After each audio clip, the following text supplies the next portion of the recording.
Here.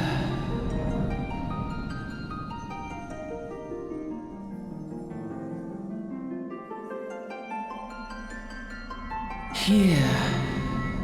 Feel.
Hey, hey you.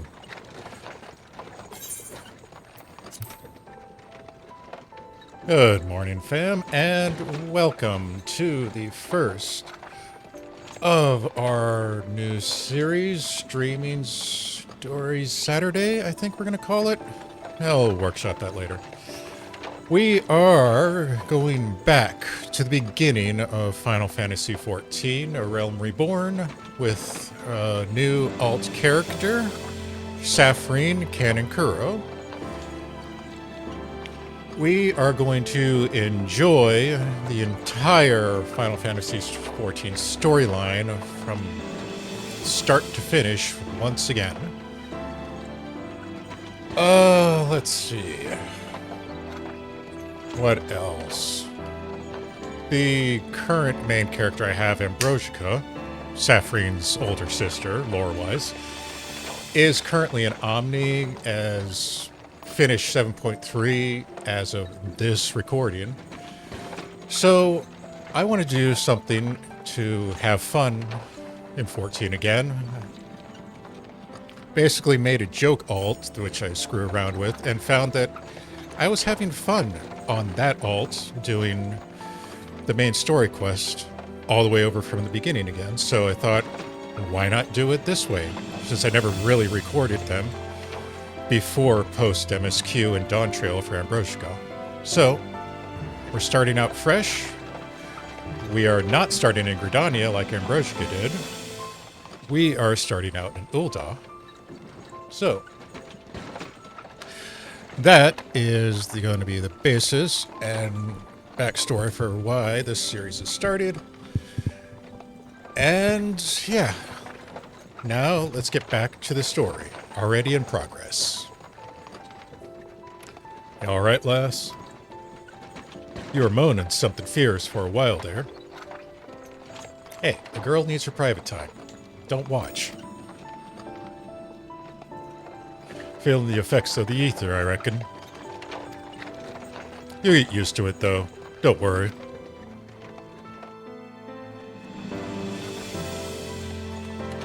Interesting that you arrive in Ul'dah on a cart similar to Gridania. Because Lemsa, you arrived on the boat. You! There! Halt!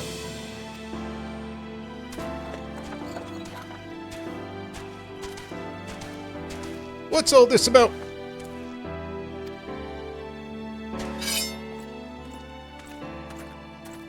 Inspection! Men, search the carriage! And the twins are here, too. Huh. I'm just an honest peddler, friend, so don't be too disappointed if you don't find nothing. Mind your tongue, old man, lest I cut it out. Wow, these brass blades are assholes. Sir, look! Somnus! Jesus.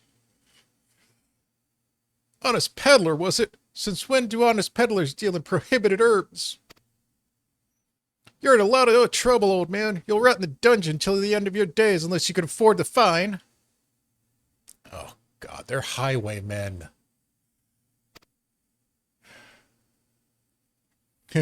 Business as usual.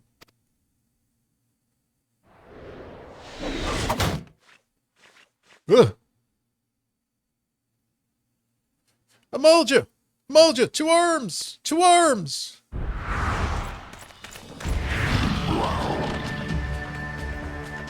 Seven hells. Consider this a warning. Now go! All of you!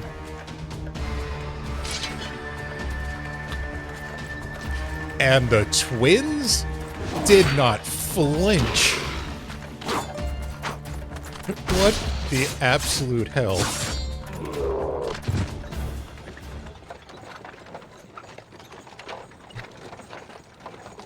You. That kind of excitement ain't good for the heart. You be careful around them brass blades, lass. Bastard'll have the shirt off your back if they fancy it. Like common bandits they are, only less honest. Thank the gods for sending some of the beastmen to the rescue, eh? Hey, seeing as still we got a long ride ahead, you mind keeping me company till we arrive? Them youngins don't much care for conversation, see?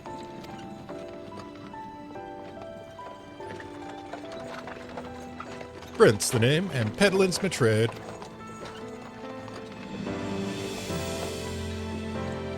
And judging by your unusual garments, I'll wager you're one of them new adventurers.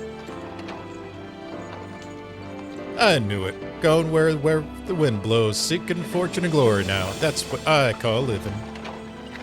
So long as you can avoid dying, I mean. Ain't no secret that adventuring's a risky business these days, especially. What was it that first attracted you to it?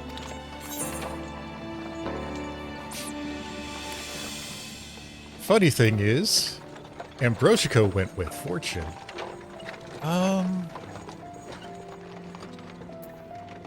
You know what? We'll go glory for her little sis. Glory, eh? Well, if you're willing to take them tasks as any other folk, eh? An adventurer such as yourself can win fame and what coin can't buy. When you arrive in town, you'll want to report to the Adventurers Guild. You'll find everything you need to know about them adventuring business in there. Just remember, though, there's more important things to fortune and glory, such as breathing. Ain't no profit in being dead, and that enough fact. By the by, is this your first trip to Ul'dah?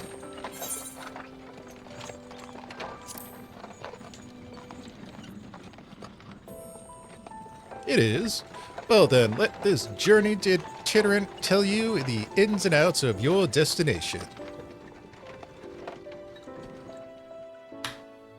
Ul'dah is ruled by the Sultana in name, but most folk know the Syndicate holds all the real power.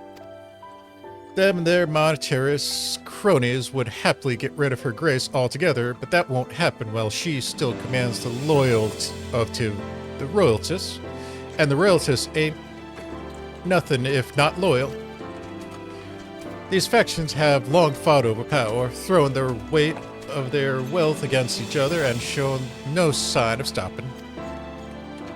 Of course, the Lizardmen, that's the Amalja, couldn't care less about Ul'dah politics. They have their own interests, see, and they ain't afraid to use force to serve them. They say war is the gift to peddlers, need bringing profit, and though it shames me to say it, I'm inclined to agree. Ah, long last. Behold, Ul'dah, jewel of Thanalan, where folk turn gold into sand.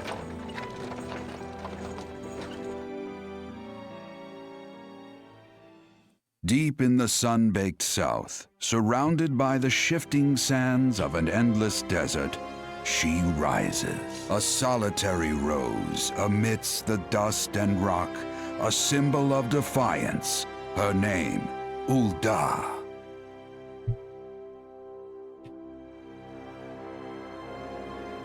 Even with the coming of the 7th Umbral Era, hope springs eternal for the mongers and merchants who vie for lost fortunes in this bustling oasis. As the twin faces of Ul'dah maintain their vigil over all that has been and shall be, the present proffers a brave soul.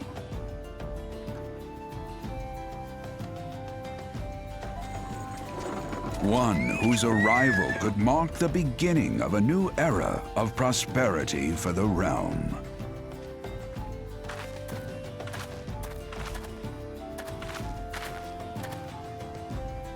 And here we part our ways, lass. I'm off to the markets to deliver me wares, then it's on to the high road for me. Here, I want you to have this, by ways of thanks of putting up with me prattle. And ignore the twins that just meandered by. You never did tell me your name, though. Hey, but here's an idea. Be the sort of storied personage I can brag about having met, and I'll consider us square.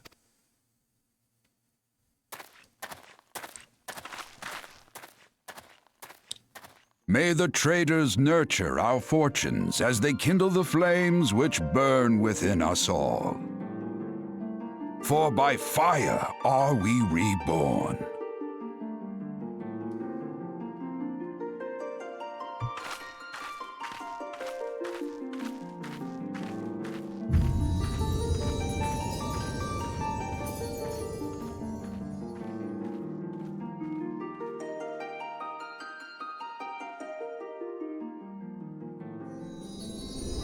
All right. Now, let's get started. Causing chaos in every which way.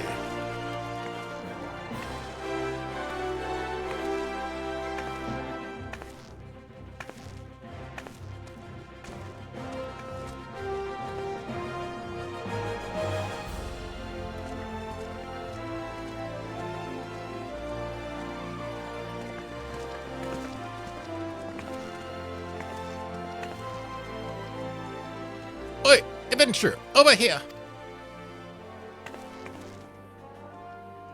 I mean you. Fresh off the carriage by chance? How can I tell?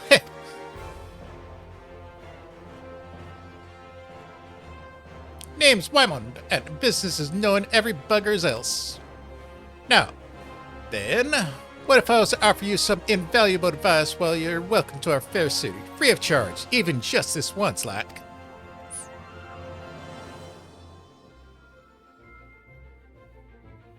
Not shady at all. Yes, I'm on mouse and keyboard. Yes, I know how to... Oh, that was for the mail. I'll have to pick that up in a bit.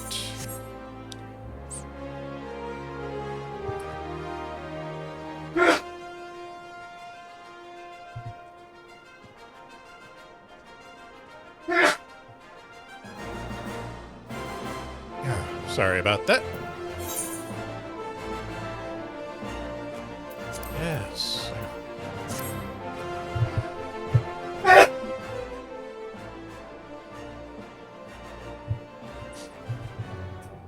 It's plain to anyone with eyes that you don't know your way around here. If you let yourself go out wandering off down the nearest dark alley, you certainly get yourself mugged worse, and I don't want any of that on my conscience. So before you go and do anything else, you want to head over to the quicksand and speak with Momodi. She is the master of Adventurers Guild and can set you on the right path.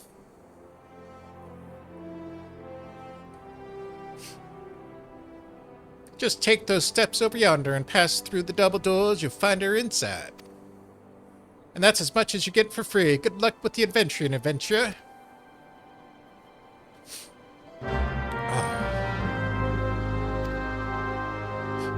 No shit, I've begun a quest. Let's raise the camera a little.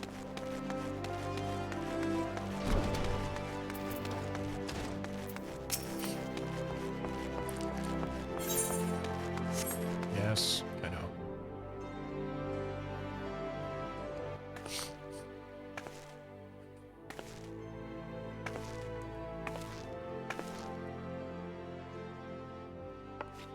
Why, hello there. Who might you be? If you're looking for the Adventurers Guild, you've come to the right place. Name's Momodi, and I own this fine establishment, if it pleases you. I also manage the Adventure Guild here in Ul'dahn, so you might say that looking after green adventurers like yourself is my vocation.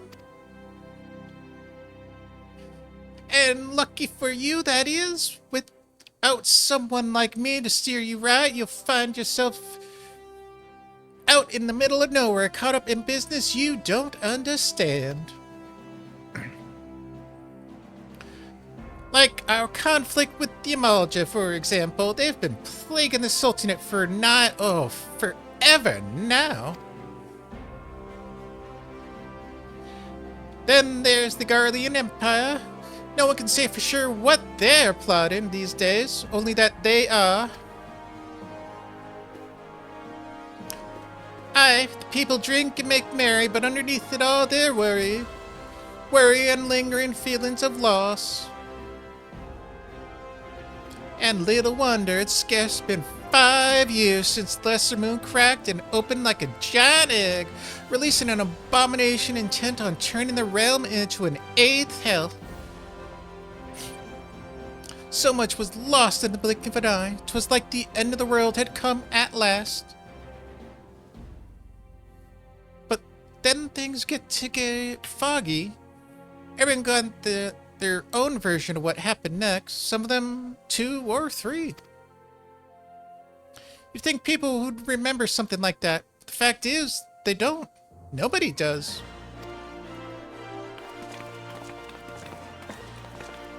There is one thing that the survivors agree on, though.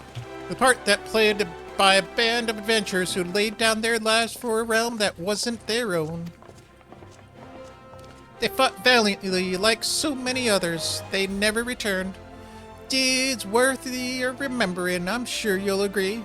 It's just a shame our recollection of those brave heroes are as jumbled as those of the calamity itself. Whenever we try to call their faces mine, it's like they're standing between us and the midday sun, permanently silhouetted. I'll bet that sounds poetic to you, doesn't it? Well, it's not. It's bloody infuriating.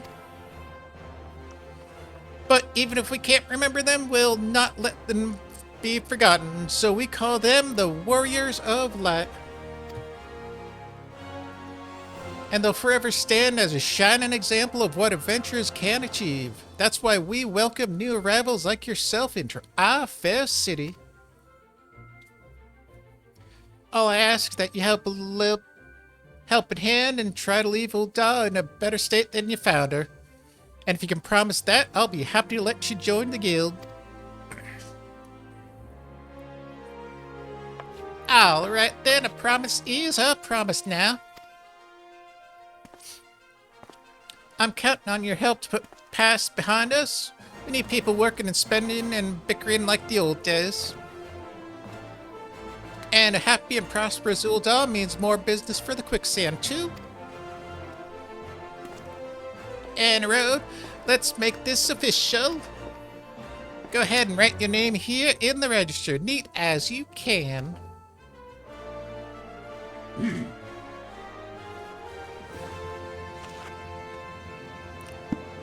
Saphrine Kanekuro. Well, ain't that a charming name? Just rolls off the tongue, it does. Alright, Miss Kanekuro. On behalf of the Adventurers Guild, I officially... Please, sir, be merciful. 12 is my witness, I swear to you. I'll bring you the money. In the East, it's said that even a merciful god might be driven to vengeance if thrice blasphemed. Be grateful that you weren't given a 4th chance to offend. You too, attend to this scum. No, please, mercy.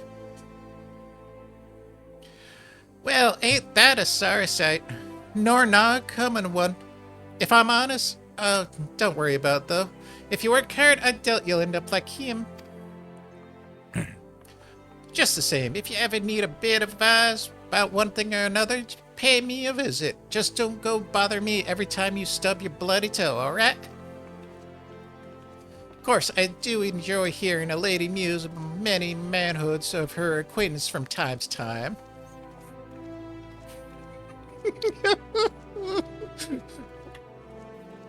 Okay.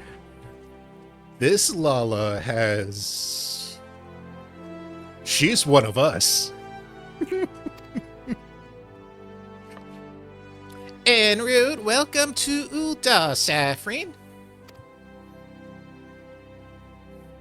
Take a moment to catch your breath and I'll teach you a little bit about our fair city.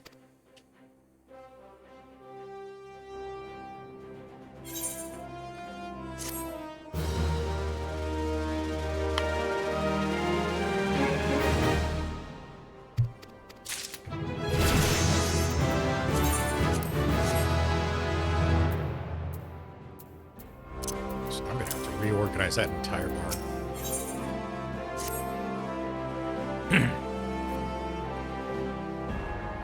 Before you go off charging and find your fortune, I have a few basic tasks I could like you to perform so as to help you get to know the place. First of all, I want you to visit the Aetherite Plaza to get here. Head west from here till you reach the Emerald Avenue, then look to the north. You should see a giant floating crystal called Aetherite.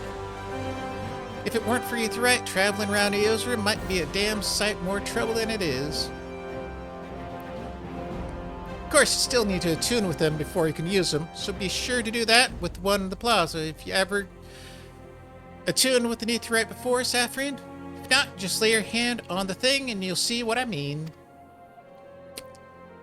When you're done with that, I want you to pay a visit to the Pugilist Guild over at Platinum Mirage. Assuming those weapons of yours aren't just for show, you might consider training there. And finally, I want you to visit Sapphire Avenue Exchange over on the steps of Thal. Goods from all across Eorzea, beyond Turnup, there every day. You'll find no trouble finding armor, weapons, or anything else fledgling adventurers like yourself might need. Might say that everything's for sale here in Ul'dah as long as you got the guild. Just make sure you don't go paying more than you ought to, Saphrine.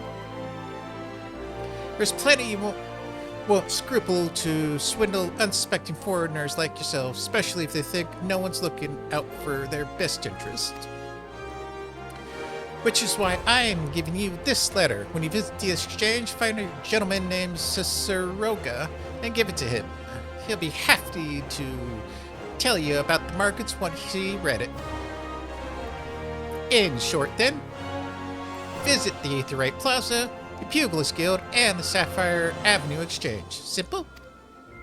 Oh, but before you go, word of advice, while there are more than a few unsavory characters out there who'll try to take advantage of you, there are some good, honest-to-goodness problems who you should consider offering a helping hand to.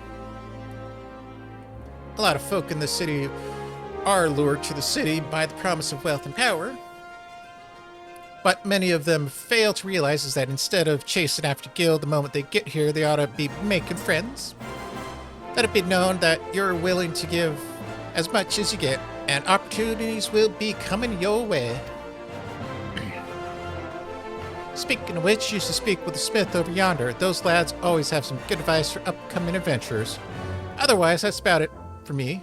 It's past time you got going. Oh, and let me know when you finish, will you? That way, I won't be spending my days worrying that you're down to your small clothes without a guild to your name.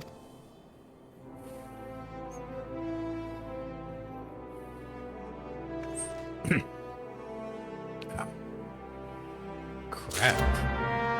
That Lala can talk. Alright. Let's get going. Yeah, I need to rearrange this bar. Actually, I'm probably going to have to import Ambroshka's settings.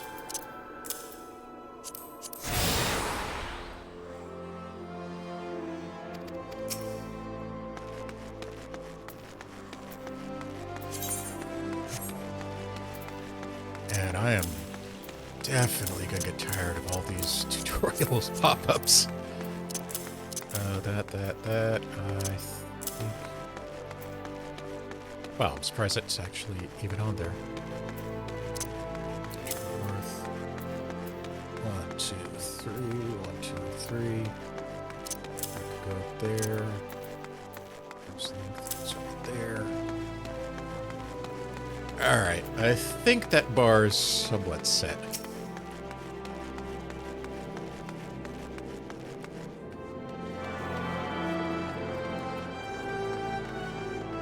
I'm probably gonna have to take the long way around.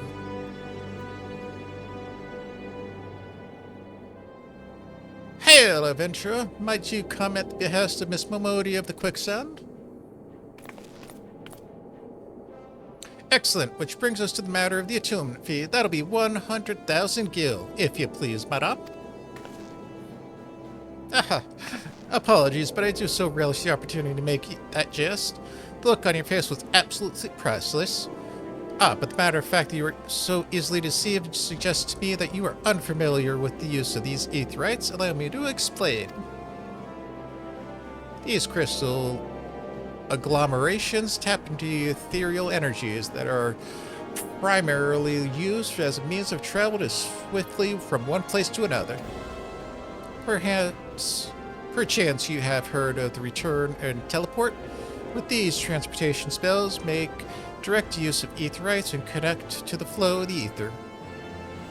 Given that there is an aetherite in almost every corner of Aozir, an adventurer with a mind to explore this realm will wish to seek out and attune herself to each and every one. But even if you have no intention of wandering beyond the Sultanate's borders, it'd be prudent for you to attune yourself to any aetherites you encounter from now on. I pray that you found this information informative, so you wish to learn more about aetherites or transportation magic. I should be happy to answer any of your questions.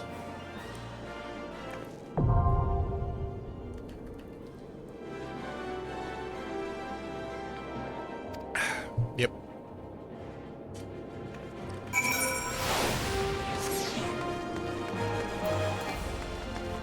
I don't think transport comes around until you find a second threat. I don't think I'm gonna find. Oh, Pugilist Skill is here. That's right. Down here.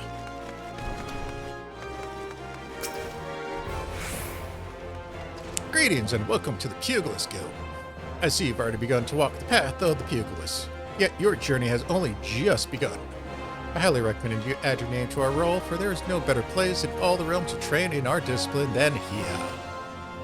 The origins of pugilism, as we know, it can be traced back to the staging of barehanded bouts at the Colosseum. These contests attracted fighters from far and wide, bringing their myriad styles crashing together on the blood sands. Amid this chaotic intermingling of styles, there rose a pugilist of singular strength and skill. This woman made herself her life's mission to master every form she encountered, that she might refine her art. Among her many song-worthy exploits, we pugilists remember her participation in a gladiator's tournament most fondly. Back when bare-handed fighting was still seen as a pastime of peasants, she took on a fully armored and armed gladiator and effortlessly beat the lot of them. Word of her feat spread across the realm like wildfire, of course, and Ul'dah swiftly transformed into the center of pugilism, with people flocking from all over to train under this master among masters. This woman's name was Cornelia, and it is to her that the Pugilist Guild owes its existence. The art is practiced here based on her all-encompassing style, and this training hall is modeled upon one of the ones she once built. And there it is, a brief history of our guild. I've told this tale 1,000 times, but God, it never fails to fan the flames of my fighting spirit. Now then, should you wish to proceed with enrollment, you must first obtain the Guildmaster approval.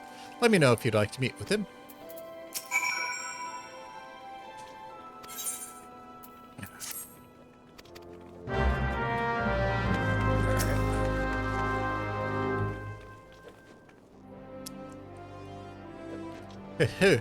Past time you got your arse back up here. Well, what did the dancer have to say about my proposition? You're not my errand boy. There's no dancer, there never was. I'm not doing anything indecent, I swear to gods. What? You're here to enroll? Oh, well, why didn't you say so sooner? In my capacity as the Guildmaster, I would gladly give you a primer on the art of hand-to-hand combat. Doubtless you already know this, but we pugilists fight with our fists and feet. While these don't deal as much damage as a blade, it hardly matters when you can land several blows for each swing of a sword. What we lack in destructive force, we make up for more in speed and cunning under my guidance. Not only will you master striking techniques, you'll also learn to string them together to deliver an endless fury of blows. Only through such fierce combinations can pugilists realize his potential. Yar!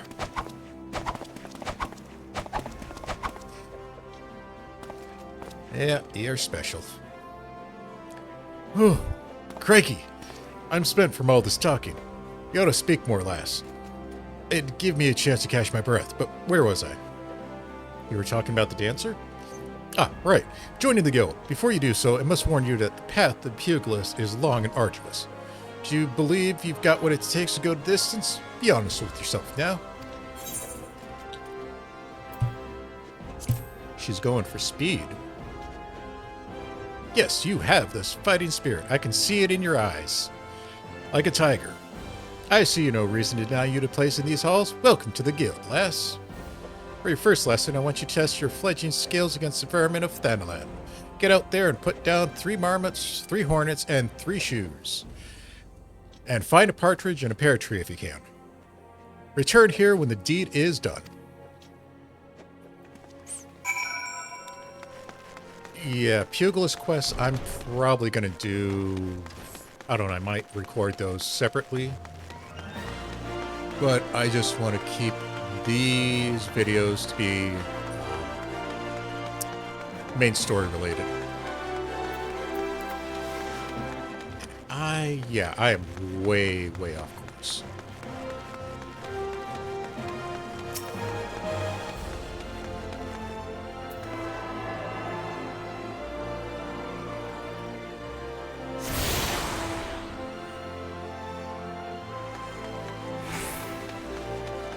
Nope, that's not where I want to go. I want to go to Sapphire Exchange, which is going to be over there. I'll pick up the other Aetherites in Ul'dah later.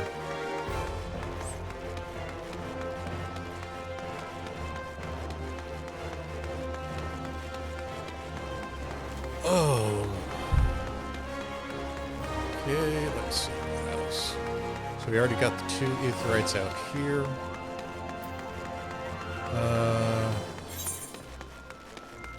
I think that's the nearest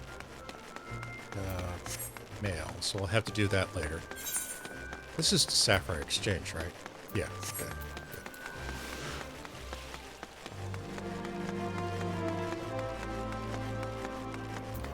Let's see, we are going through the first section, which will take us to Call of the Sea.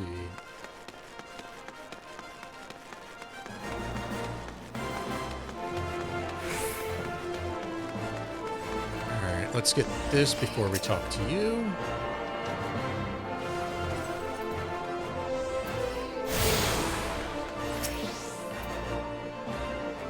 Oi, you're here? Ooh, newly come adventurer, but of course, yes, I am Sir Sergo. What can I do for you? Ah, you'd have me teach you the ways of the marketplace? Very wise. As for my feet, what, you'd expect me to do it for free? Surely you jest. My dear adventurer, when you ask an Ul'dahn for a favor, you should at least try to make it worth his while. Judging by your garb, I'd rather doubt you could afford my services. But the fact you offer nothing is laughable.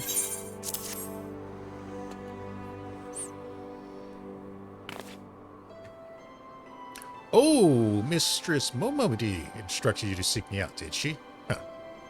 Fine, consider yourself fortunate to have such influential friends. I shall be brief, and you shall be attentive. You stand in the Sapphire Avenue Exchange, the busiest and most profitable marketplace in the Sultanate, being advantageous situated in the reach in relation to the other city-states. Ul'dah's markets have served as both the literal and figurative centers of Eorzean commerce. All the great overland trade routes lead to this city, and the majority of our maritime trade between Vildebran and Alenard passes through our ports. Because of this, countless companies and consortia have chosen Ul'dah as their base of operations. They see to it that this marketplace is awash with merchants and moneylenders day and night. Anything a man could ever desire can be purchased here, provided he has sufficient funds. Surely there's something you seek, adventurer. A deadlier sword, perhaps? A shinier trinket? Whatever it is you want, the exchange will have it. To the north, you'll find merchants peddling armor and accessories, curatives, and crafting materials. And to the south, you find weapons, tools, and an assortment of other useful items for sale. Seek out a particular merchant or browse to your heart's content, but do try to remain aloof should you find something that piques your interest. Decisions made in the heat of the moment are usually unwise, especially where coin is concerned. Damn. That's all for the complimentary aid you shall have from me, and far too much for my taste. My regards to Momodi. Now off with you.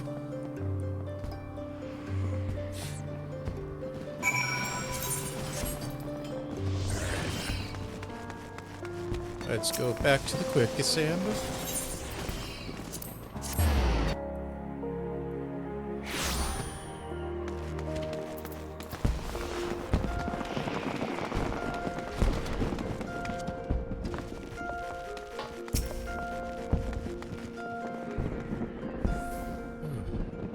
It's gonna take a while. How was your tour of the city, Saphrine? Get lost, did you? Well, Ul'dah is a big place with lots to see and do, but wandering around aimlessly don't pay the bills. If you're serious about making a living here, you need to remember where things are. So when you go exploring, explore like you got a purpose, eh? Alright then, that's left for you to do hard work, make money, spend it here at the quicksand.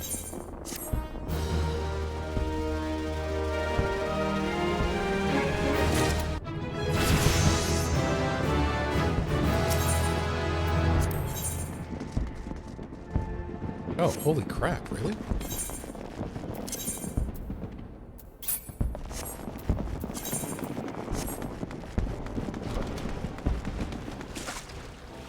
Huh.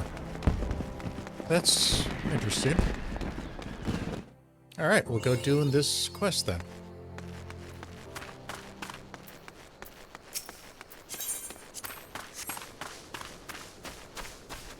With our one attack button.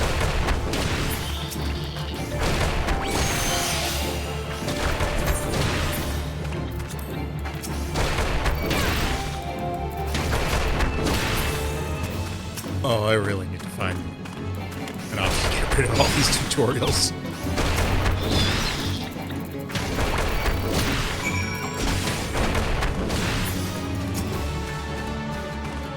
And I think the shrews are going to be way the hell in the distance.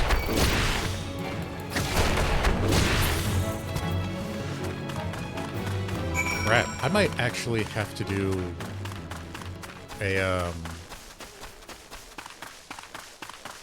I'll have to come back and do that fate.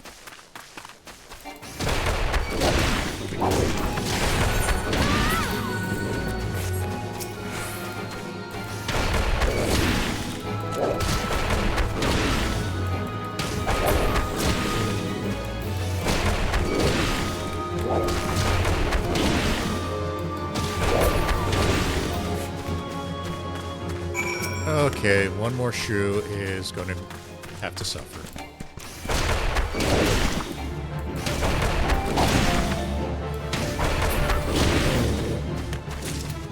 There we go. Oh, of course. Of course that one is up there. Crap.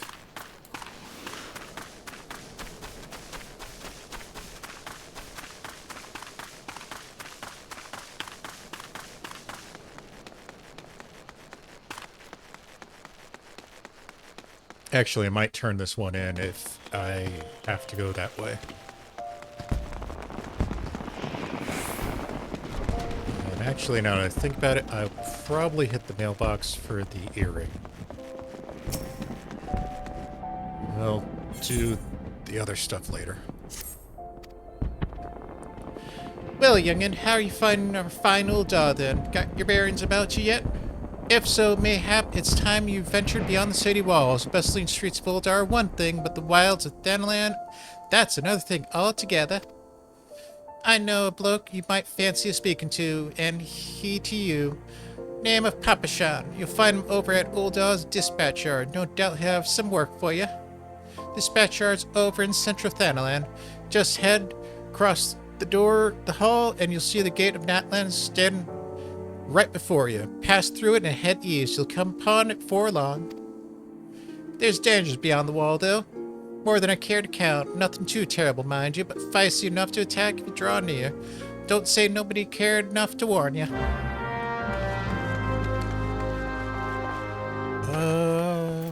Actually, I think there's gonna be a mogul out there.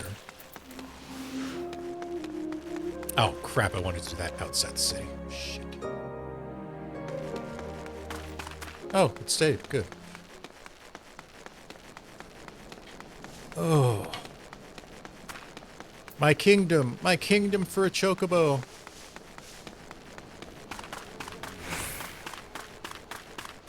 I think it happens after you get to the Grand Companies, which is going to be like the level 20 quest. But thankfully, we have Jog now. So if Sprint was like 50% speed boost, Jog is somewhere around 20. I don't know the exact numbers offhand, but you know, it is what it is. It's better than what we used to have.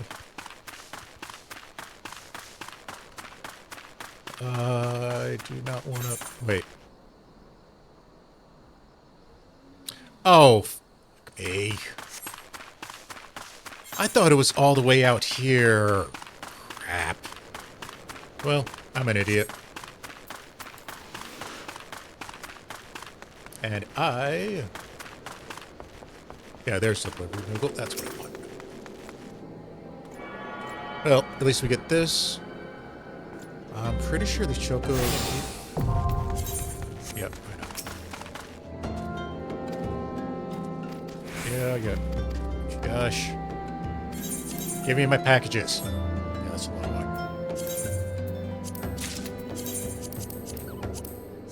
Oh. Yeah, screw it. I'll pick everything up. All this stuff is from just having subscriptions for X period of time.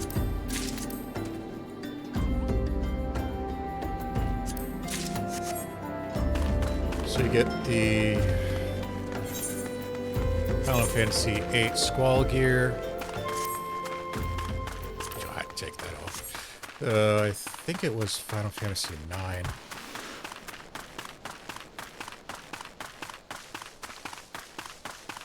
Was it the 9? No, it wasn't 9. I can't remember what Wild Rose comes from. And of course you got the Final Fantasy VII gear. No, it was... What was he? Final Fantasy 2 or 3? Yeah, I know about Fates.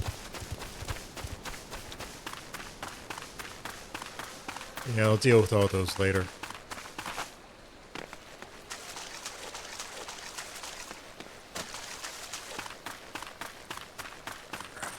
Now that we are actually on course, and I've got the thing that should have had earlier, we are going to talk to Lalafell on a box somewhere out here. Maybe. Finally. Jeez.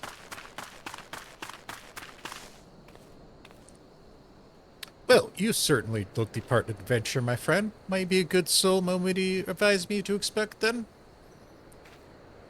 I am Papashan, station master of this humble dispatch yard. An empty title, I assure you. I am truly no more than a tired old Lalafell, passing his final years in quiet solitude. 12 know there have been plenty of both in these last 5 years since the calamity struck. The devastation was vast. Yet now true Ul'dahns work together, doing all in their power to rebuild what was laid to ruin. By the sweat of our brows and the love of our home, we have rebuilt Ul'dah to the grandeur and majesty that you see today. The railways which run through the dispatch yards, too, were born of the noble efforts of great many souls. But there's still much to be done. The wounds left by the calamities run deep. Isolated areas beyond the lines of our supply remain, and there are places yet wanting for relief and restoration. Ul'dahn needs the aid of you and your brethren, friend. In fact, never has ours been need more dire. Which brings me to the point, I suppose. I do believe I may have some work suited for one of your ability. Oh, wait. Yeah, gear is crap. Except maybe weapons. Since you come all this way, perhaps you can form an errand for me. It just so happens a number of sentries have been sent to guard the area. A dispatch to the dispatch yard, as it were. They have long been away from the shade and feather beds of the city. The hot days and cold nights can play hell on the mind and body out here. It is much, but go and give them these twilight pretzels, if you would. I find comfort food, it always helps me when I feel like I'm killing myself.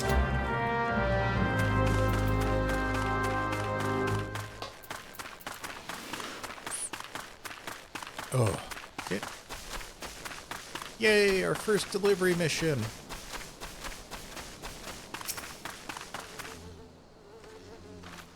Hold. Autumn. I'm going to have to ask you to put the pretzel on the ground and place your hands in the air. State your name and business. The Twilight Pretzel from Papashan. By the gods, forgive me. You could have said that this new post has my nerves in a twist. I'm terribly sorry for that. Yes, well, you may be rest assured that the dispatch yard is safe so as long as I stand watch. Please give Papashan my thanks and tell him that I only wish I could replay the favor.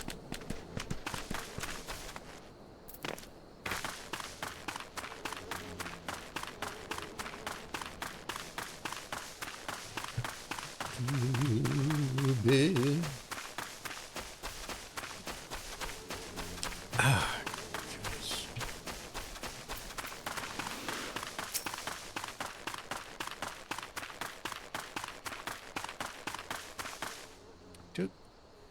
12, save me. Scorching days, freezing nights. This post will be the end of me. A twilight pretzel? Don't mind if I do. Ah, now that's a refreshing God's damn pretzel. I feel reborn.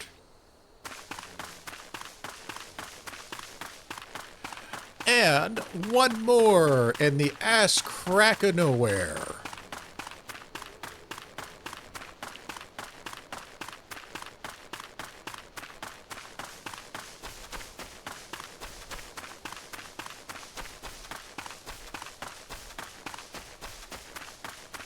Where are you? There you are.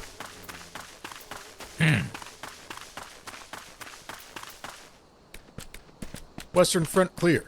Eastern front clear. Pretzel acquired. For me? From Papashan? Twilight pretzel? My favorite. How did you know? Can't fight on an empty stomach now, can I? Actually, I can't fight on any stomach. I suppose you could say I have no stomach. For fighting.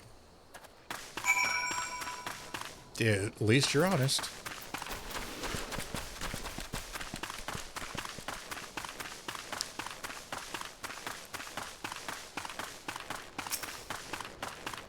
Alright.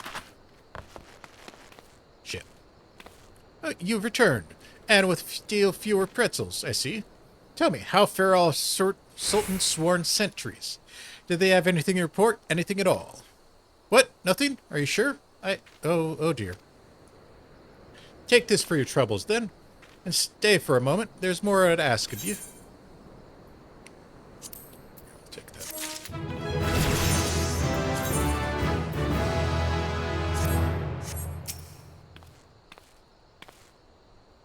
Saphrine, I have just this moment. No. The time for concealment is past. The truth is, even before had you deliver those pretzels, I was privy to some unsettling news. Which is the real reason I sent you to meet those Sultan Sworn?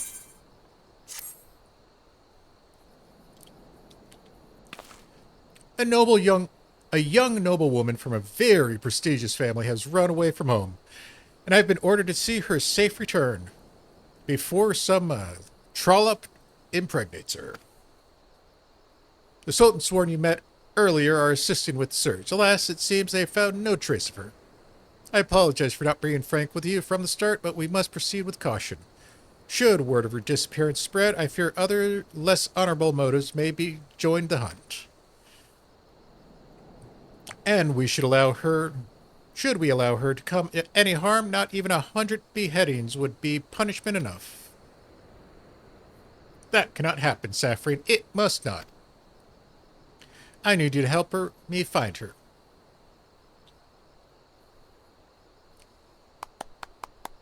Praised be the 12. I knew I could count on you.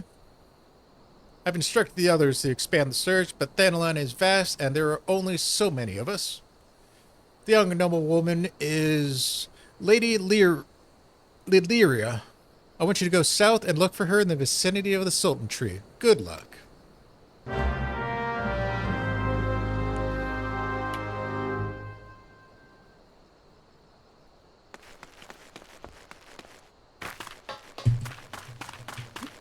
Alright, so which one did I unlock?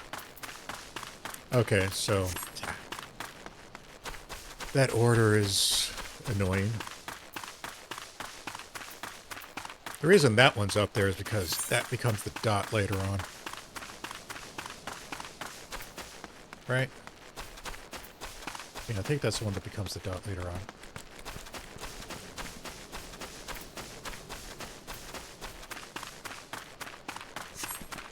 The upgrade in Monk, the upgrade class.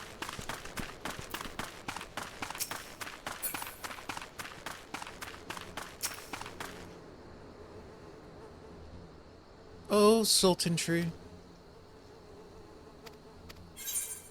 Yep. Christ. Oh, Sultantree, hallowed spirit of my line, forgive my weakness. My failings have cost us dear.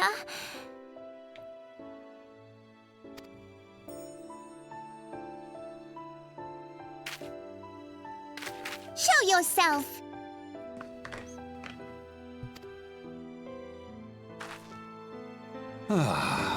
As you command, O Lilira.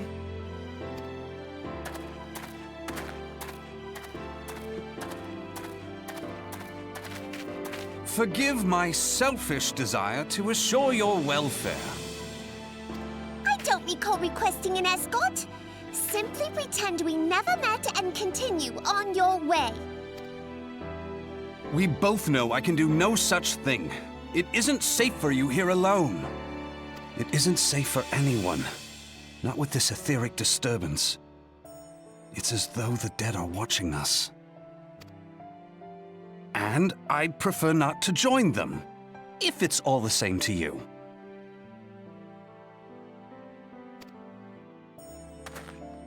Ah, you must be the one the Papa Shan mentioned.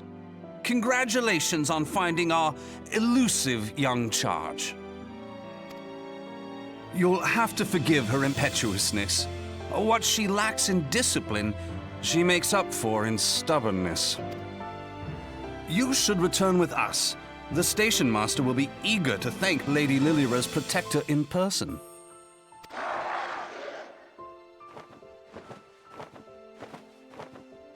You might want to save the thank you until Alas, after. The station master will have to wait. Dear Lilira, for my sake, please stay out of harm's way. As for you, dear friend, for Lilira's sake, please stay in harm's way.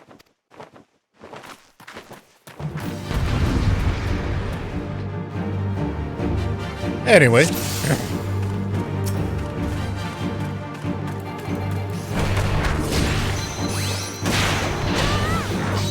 It's flank. Yeah, one thing that can be annoying about melee classes is the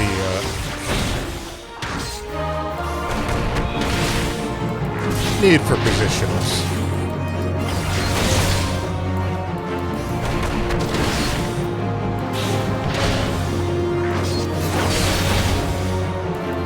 And This is gonna take a while. Holy crap. I do not remember this taking this long. This is a flank, right? Yeah, it's a flank.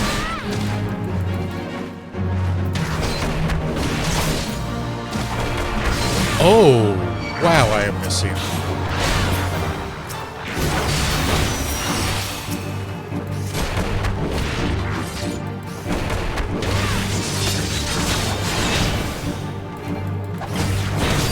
What is your 2 hit at?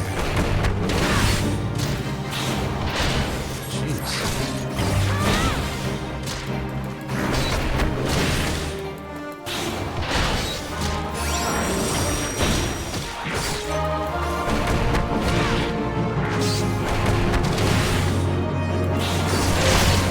Wow, that is impressive how poorly she's hitting.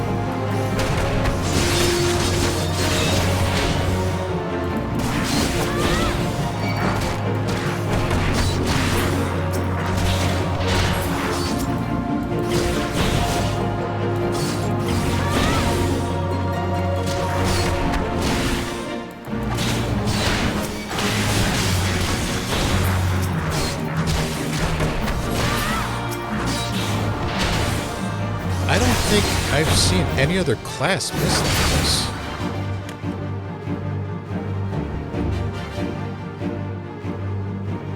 Yeah, it's weird to actually see misses in combat.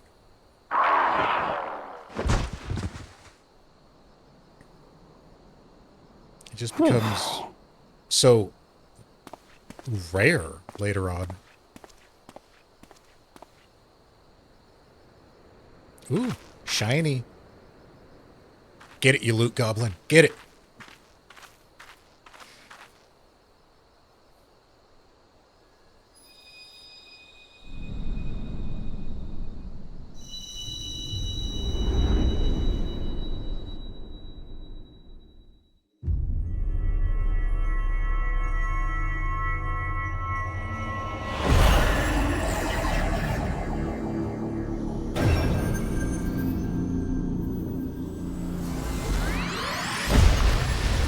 The dark from the horizon, 6 shall turn it back.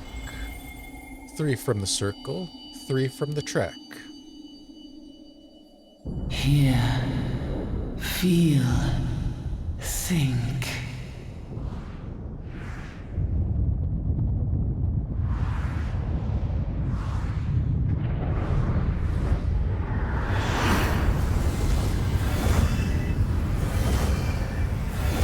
Coming from Endwalker, that... God, that just hit so hard.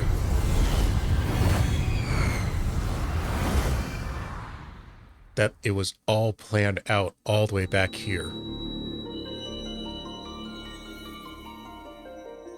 Crystal Bearer.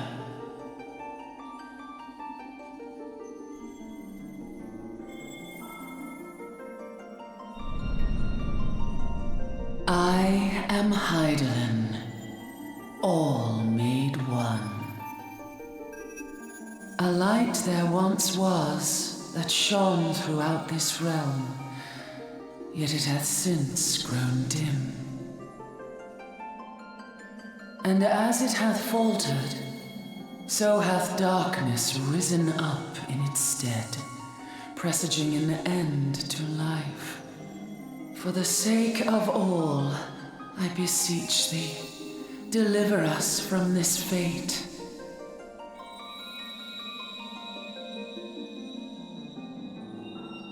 The power to banish the darkness dwelleth in the crystals of light. Journey forth and lay claim to them.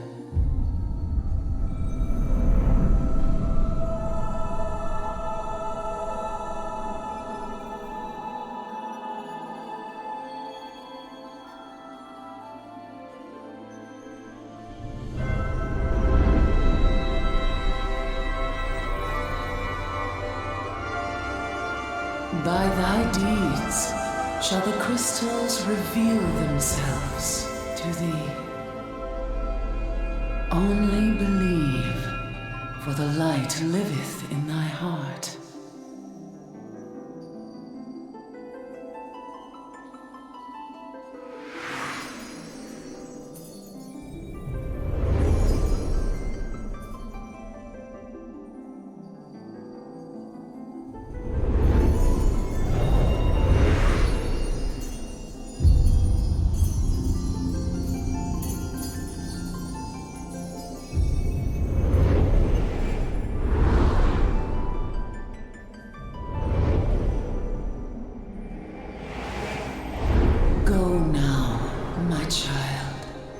Shine thy light on all creation.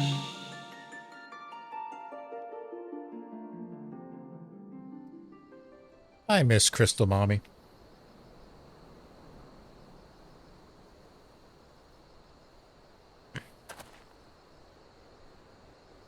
Ah, coming around now.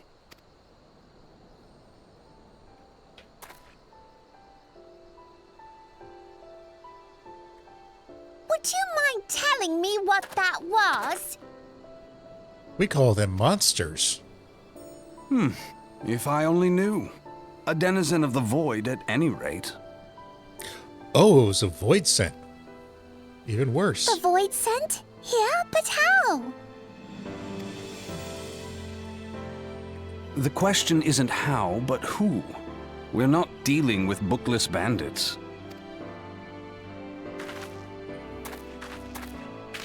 Don't suppose the answer came to you in a dream? Well, yes, in fact, it was an ancient evil. No sooner did you fell the beast than you fell asleep. Too much ether, no doubt. Interesting. I hadn't considered the crystal. But of course, this changes everything. Oh, just thinking aloud? At any rate, we haven't a moment to spare. I must return and report this at once. I leave Lady Lilira in your capable hands. How dare you pass me about like a swaddled babe? I shall return and tell them myself. Fair enough. I didn't want to escort her anyways. As you wish, your impetuousness. I suspect we shall meet again before long. As you wish, Your Highness. Until then, do try and stay awake. Hey, let her take her catnap whenever she feels like.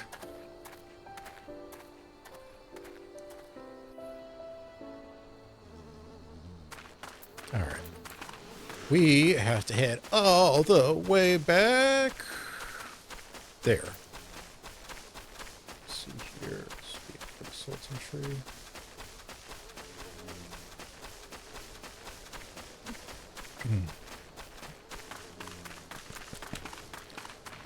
So, yeah, that is revealing a lot that will happen in a lot of expansions from now. The flaming disaster is just, it's just amazing.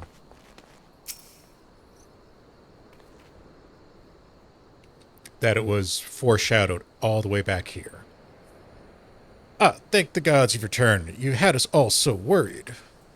You do realize what would happen if a person of your noble status were to be injured, or worse, become with child. Why, her Grace of Toltana would be beside herself with grief, and so would her subjects. I dare say they'd be weeping in the streets.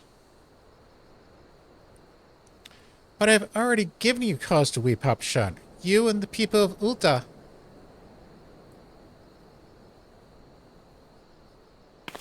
Please, you're not say such things. We'll find it, I swear you.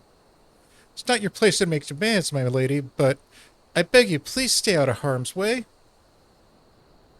I apologize for causing you undue worry, Papashan. I shall refrain from traveling unescorted in the future.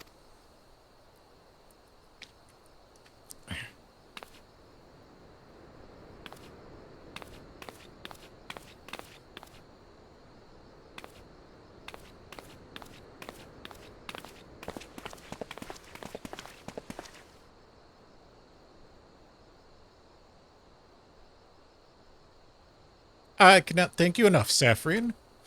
I understand you fought bravely to protect Lady Lylyria from the Void Scent Fiends.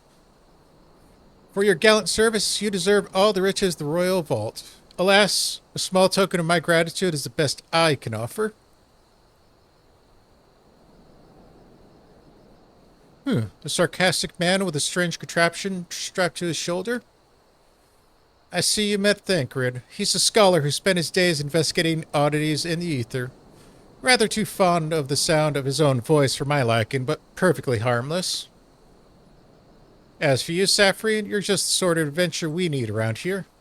I pray you show the same kindness to the people of Thanalan as you did to us today.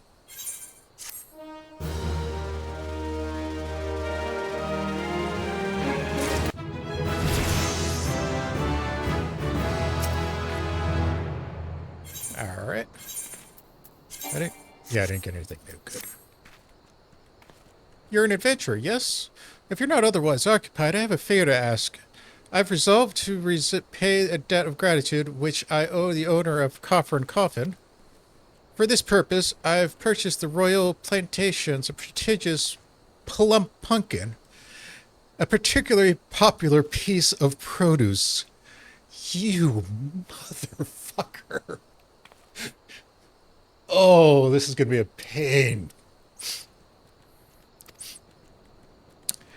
As I cannot partake this place to procure and proffer the pumpkin. Damn it. Oh, I'm going to punt this Lalafell.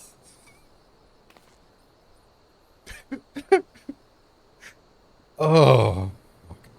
You see, the scheduled shipment from the Nanawa mines for which I will Walt is late. I will prevail upon you to pick up the pumpkin in my stead and see that it is safely to the Coffer and Coffin.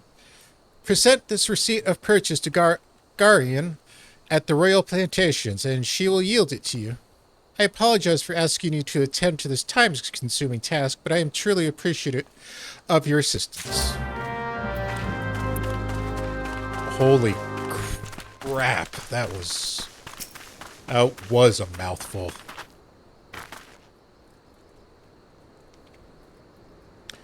If Sisadoa doesn't come calling, this spectacular specimen shall sadly be past its prime.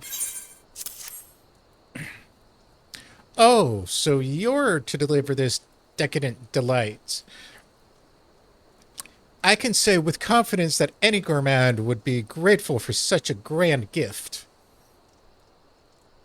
Here is the pumpkin. I hope it meets Roger's approval. Fresh produce is somewhat scarce in these parts, and as such we are always deluged with a band. You know the way to Coffer and Coffin, correct? It's beyond the bridge to the northwest. Look for the place with the local laborers' lounge. Alright. Jeez. Friggin' tongue twisters for the quest.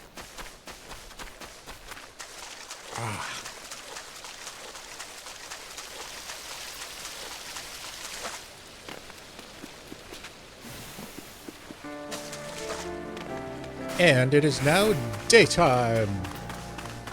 Because when do we ever quest when the sun's out? Seriously, why does it seem like 90% of the time I'm in a cutscene or in a quest, it is always dusk or dark?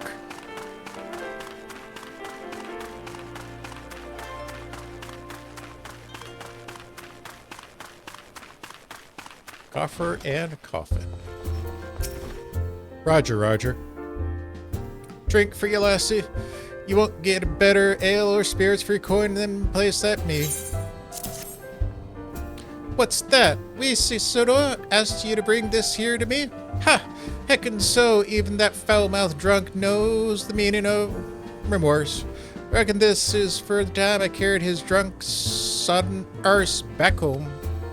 But hell's an honest-to-good pumpkin from the Royal Plantation. I can't wait to see what the cooks will do with her. The lads here scoffed down beastly amounts of meat, and it's starting to tell in their health. It'll be good to get more vegetables in their bellies, assuming I can get the stubborn bastard to try something new. Thanks for your help, lassie.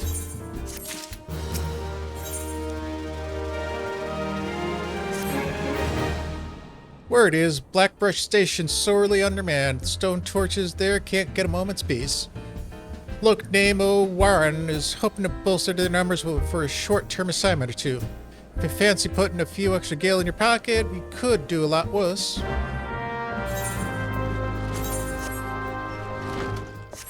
Oh, is this the quest where I need to be a certain gear level? So I'm at 5 right now.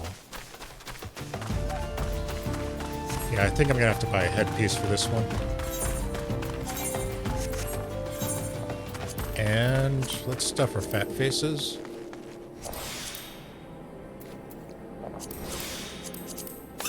Get that out of the inventory. We'll put that up there. Where are you? Looking for work, perchance? If you could, you couldn't have come at a better time. We stone torches are cell swords, hired by Amalja's and Sons Mineral Concern to protect their interests. Our primary duty here is to keep tracks clear of pests, and it is for this purpose that we would require your aid. I should point out, however, that this can be messy work and liable to get messier still if you're ill-prepared. A single piece of gear can mean the difference between life and death. I'll not have it on my conscience that I sent in an ill-equipped adventurer to an untimely death. See to it that your arms and armor are in order when you are ready to present yourself to me again. Yep, so I gotta replace that piece with whatever the hell you have.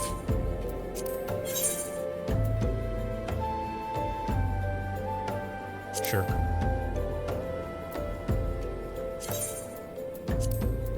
Wait, she is the right level, right? Nope, she is not. Screw it.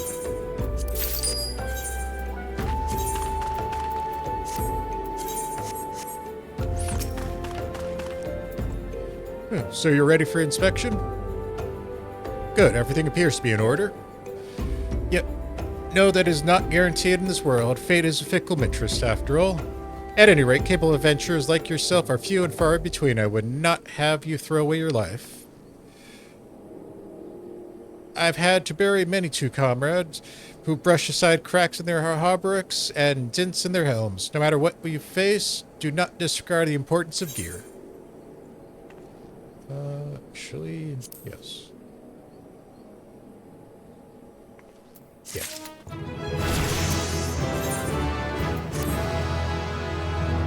Let's get to it, shall we? Ore wagons pass through this station every day, but not without incident. Wagons coming and going from the dispatch yard to the south must pass through the tunnel at Fetch's Watch, tunnel which in some genius saw fit to put an ore storehouse, creating ideal conditions for a goblin nest. So now the ore-loving beasts have taken up residence in the tunnel we dug, and we're practically delivering meals to their doorstep. But no more. Inside the tunnel in question, you'll find an narrow fissure where goblins hide. Use a silver ore cluster to lure the crystals out, then slay them.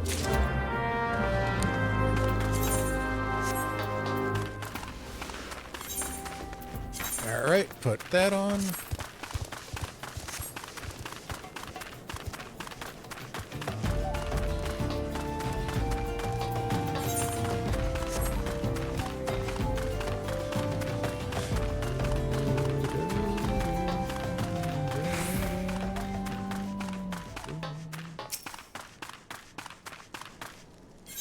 It's narrowly a fissure.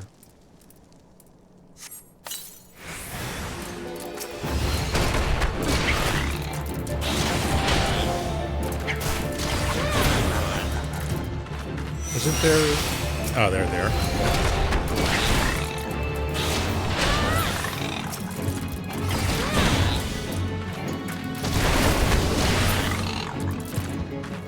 More? Nope, that's all. Roll actions. Oh, second one, okay. That's a big turtle. Tortoise, sorry. My bad.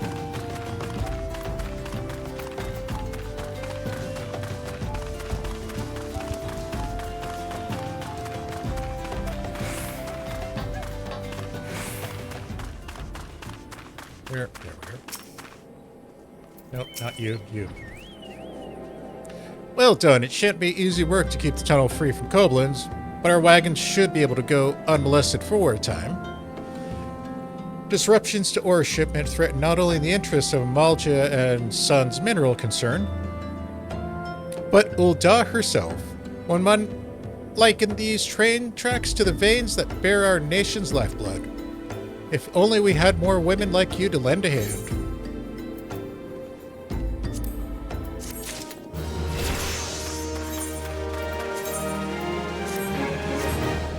Where? There.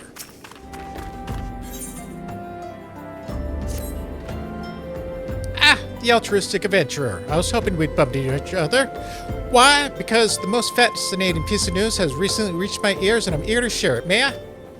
Rumor has it that there is a vast, untapped vein of ore beneath the ruins of Sidal. That's not all. Inconceivably, the concern has appeared to be entirely ignorant of its existence.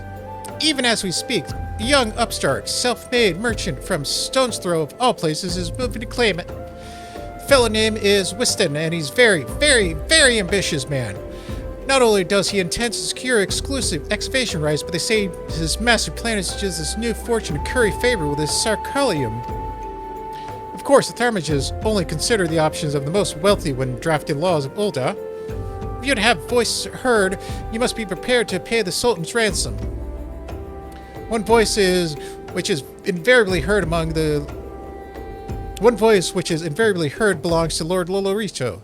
He has long lavished gil among the Tharmages, and some claim he advises new laws with the express intention of ruining his competitors while protecting his own interests.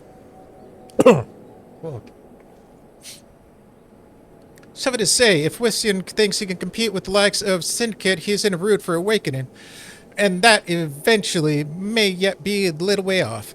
For the present, he's moving ahead with his plans and assembling a team to survey the site. I'm told he's at Coffin right now, recruiting able-bodied adventurers to escort his prospectors. Warren said if you were looking for work, maybe you should meet Wiston and his volunteers for his expedition. Holy crap, that actually made me lightheaded.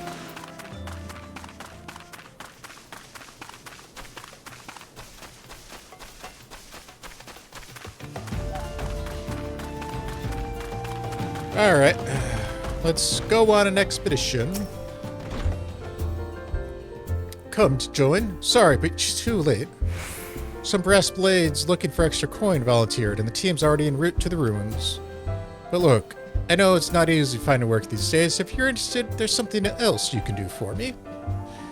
There are these children outside, little ones from Stone's Throw. I looked after them when I have time to spare. So they're taken to following me around, even when I tell them not to. But what's with overseeing the search for the vein? I have barely a chance to give a visit to the privy at the moment, much less entertain younglings. Can you give these ginger cookies and convince them to go home for me? Don't I get a cookie?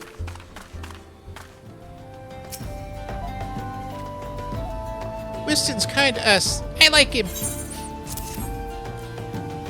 This is for me. I want to eat it, but then again I don't, because then it'll be gone. Tell Wiston thanks, and tell him I'm sorry for getting in the way.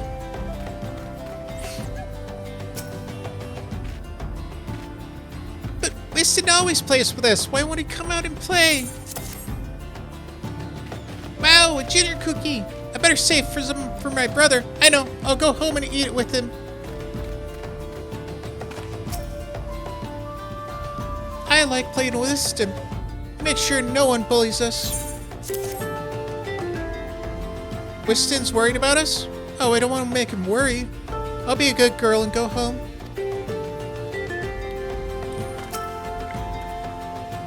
I ain't got nowhere to go, miss. I'm too hungry to move. Besides, you'll have to carry me. A cookie? Well, if Wiston really wants me to go home, alright then. But I want 2 next time. face.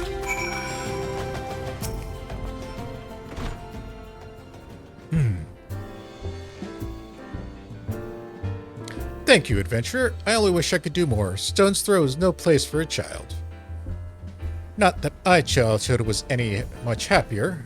Never enough food to go around, nor work to earn it. But no shortage of contempt for the great and the good. I remember thinking things could only get better. Yet now, after the calamity and everything else, for us refugees to be forced out to live outside the gates like bloody beastmen is a disgrace. They say with enough money you can change the laws here, so I'm gonna make a fortune and do just that. I'll buy excavation rights and start my own mining business. Then I'll give my fellow refugees the work they're crying out for and pay them fairly. The mining companies have profited from our suffering for too long, but in their hubris they have grown complacent, presenting us with a golden opportunity. And we will take it, adventurer. We'll claim our dignity, and with it, our place within those walls. We found her. We found the vein, Wystan. You must come and see. Already? Amazing. We'll leave at once. You should join me, my friend. Come and bear witness to the history and making. It almost sounds like it's too good to be true. Where? Oh. And I went the wrong way.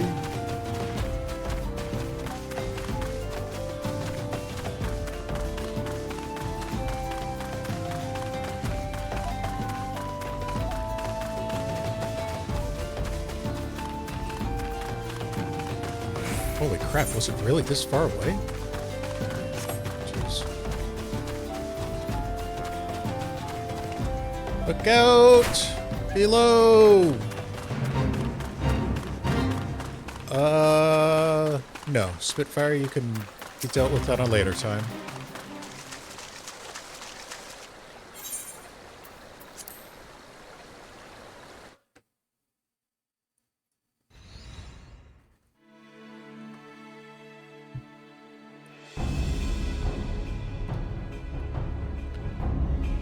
Balls, son. Vein of ore in the middle of a ruined bloody city? Goddamn idiot. What did you think was going to happen? That you'd strike it rich and get cozy with the order while the masters of Ul'dah looked on?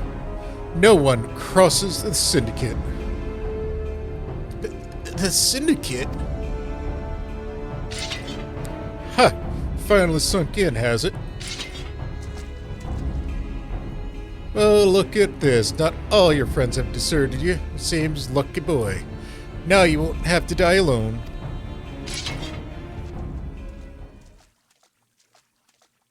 Oh? O mournful voice of creation, grant ye this humble stone a soul, that it may wake to life.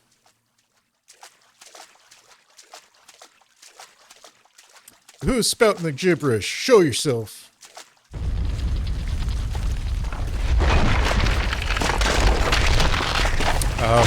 Captain? I don't think Grignac was the pig lizard. This ain't part of the plan. Bloody hells, does Lord Laritone mean to kill us too?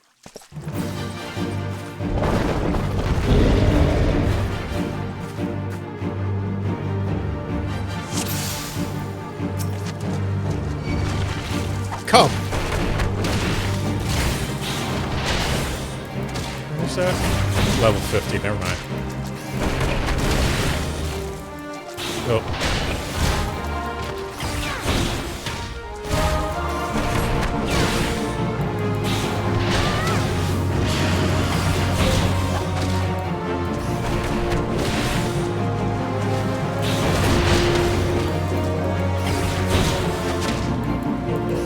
Hey, keep giving me opportunities to go here. Like, I'll take them.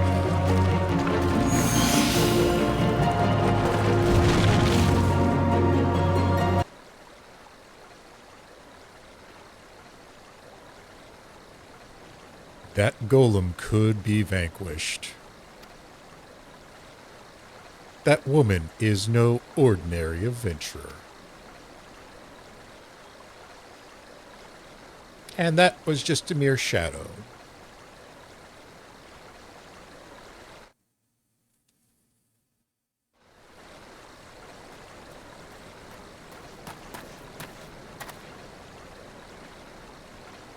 Damn.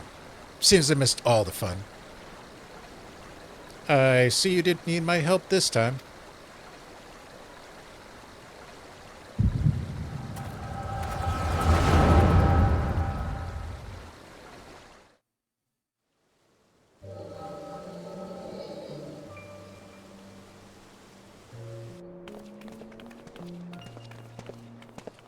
Of course you'd have two ladies. I would compose a ballad to honor, but I fear no words would do justice. The songstress of Ul'dah herself could not rival your beauty. Oh, stop it. I have oft heard it said that Blossom's beauty can be made, move a man to love and long, but I've never truly believed it until I met you two desert roses.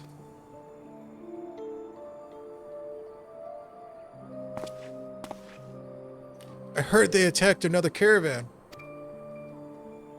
Aye, Bez's been suffering too for bloody Amalja. What stirred him up, do you reckon? Another raid. I'll wager that caravan was carrying crystals much like the last. If they truly mean to summon a primal, we must act quickly. Are you coming, my love? Wouldn't want to keep a girl waiting, would you?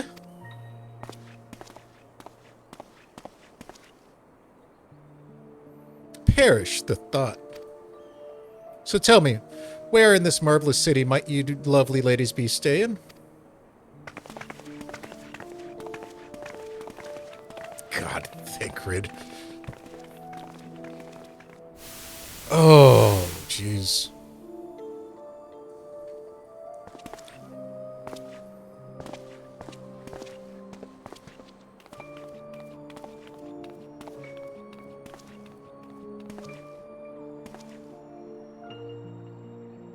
At this rate, grain will soon be more precious than gold. A result of uncommonly bad harvest, to be sure. And we have you to thank for them, do we not? Aye, this weakening of the etheric flow must surely be linked to Dalamud's descent. And of course, to the primals. Fine mess, but we must not lose hope. Louisoix will know what to do. We need only trust in his judgment.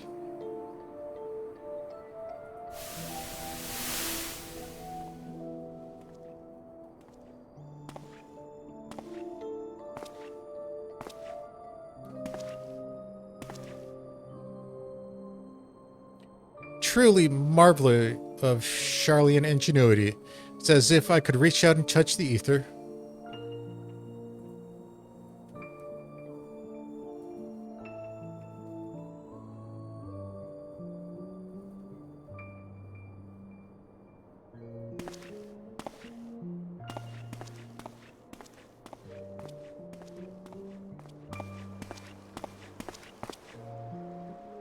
Time to focus. No more gallivanting about like this. The Scions are counting on you.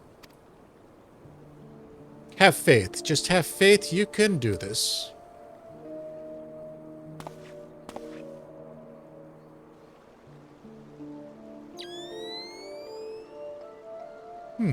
This disturbance is recent.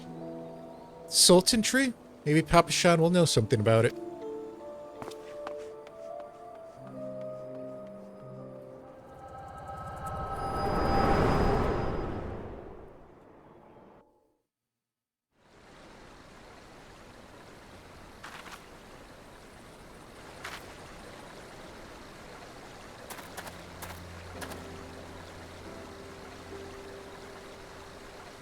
Looks like they gave you quite a thrashing. Can you walk?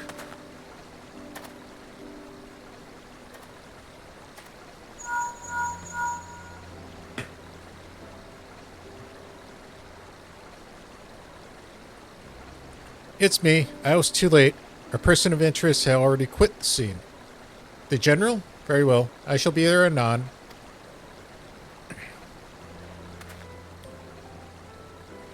My colleagues went to great lengths to provide me with what means to detect etheric disturbances.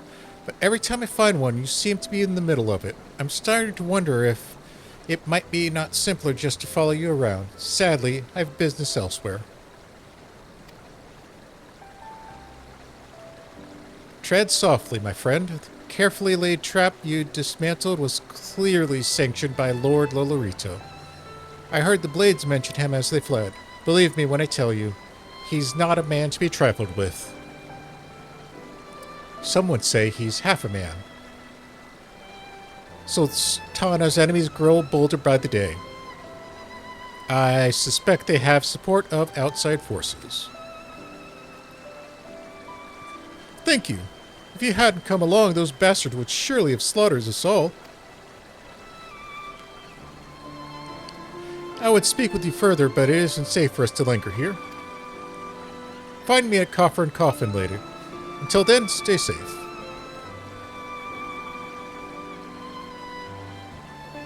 I shall accompany Whiston and his men. They need protection, and I need more information. But where are my manners? I've yet to properly introduce myself. I am Thingrid, a humble scholar surveying the flow of ether in Thanland. It is an honor and a privilege to make your acquaintance. I hope when we next meet, it'll be under much more auspicious circumstances. Farewell. Beat it, you spoony bard!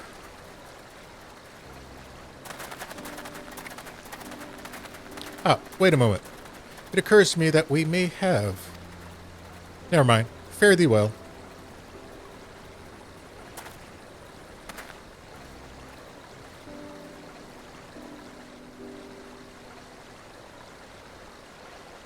Alright, where the hell do we go to get out of here? So we've seen a glimpse of some mysterious stranger in garbed robes with a unique mask.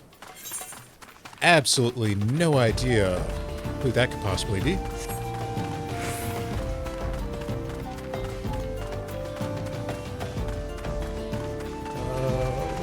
Where? It's over here.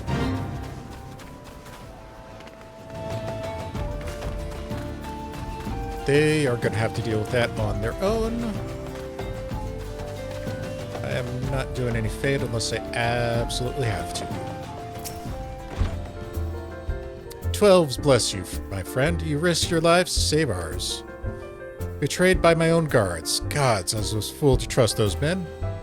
Lolorito owns the goddamn brass blades. I should have questioned their motives from the start. Even so, I could hardly have predicted that the wealthiest man in Ul'dah would want me dead for heinous crimes of seeking to change the law. I'm just a merchant, for God's sakes. That ruthless bastard. What of the what of that monstrosity? Those were his own men. It beggars belief. Well, that's it. I'm finished. If I stay in Ul'dah any longer, I'm as good as dead. My associates, my friends, God, even the children may not be safe if I don't disappear. And you too. God's damn it. If Lolorito learns of your involvement, you'll be next. I'll speak with the others, make sure that your part in this stays secret. Beyond that, I don't know what to suggest. Maybe you should seek out the counsel of Mistress Momodi. She's helped countless adventurers in her time. Maybe she'll know what to do. Go quickly now, my friend. Lolorito spies may be watching.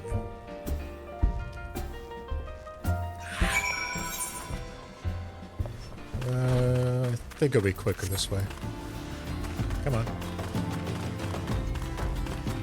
Oh, Lolorito is going to be a massive pain in the tail.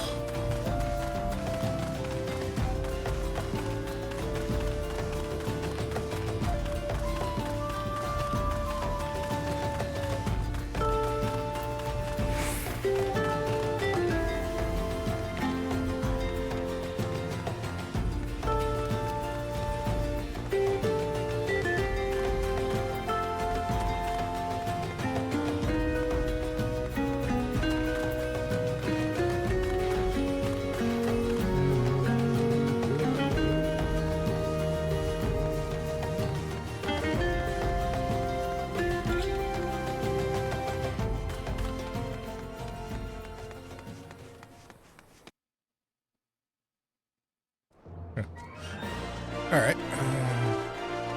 Wait, I thought we were supposed to go to Momiji. Oh, we are. Okay. I was looking at something else. Never mind.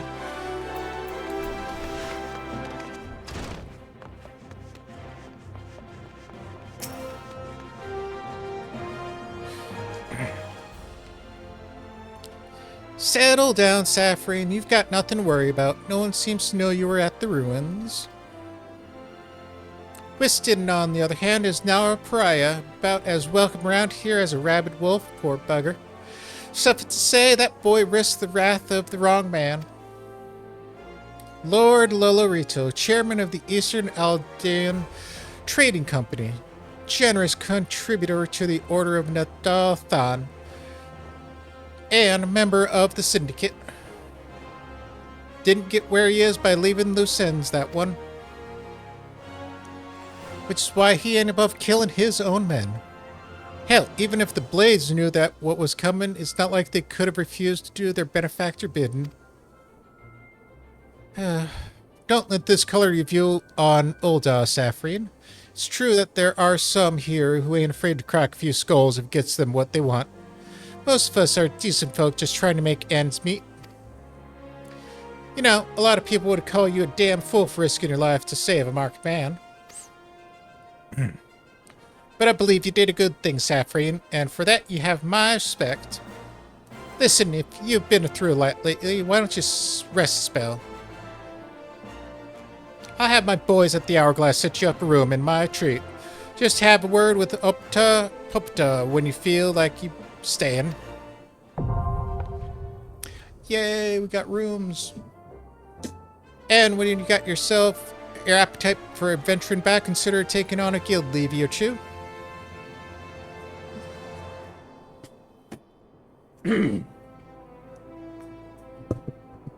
We've got a lot of requests from locals looking to hire adventurers for various jobs. It'd be a good way for you to learn yourself some extra gil.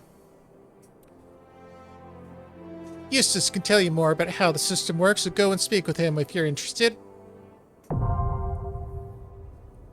Yeah, enjoyed guild levies for combat before they disappear.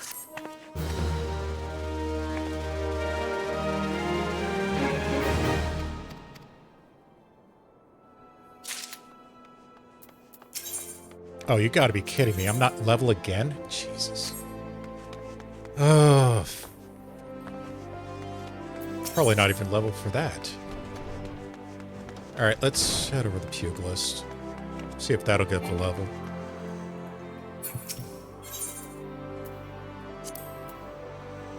Alright, this one's awesome. Yeah, it's weird. I've never had this much issue with leveling.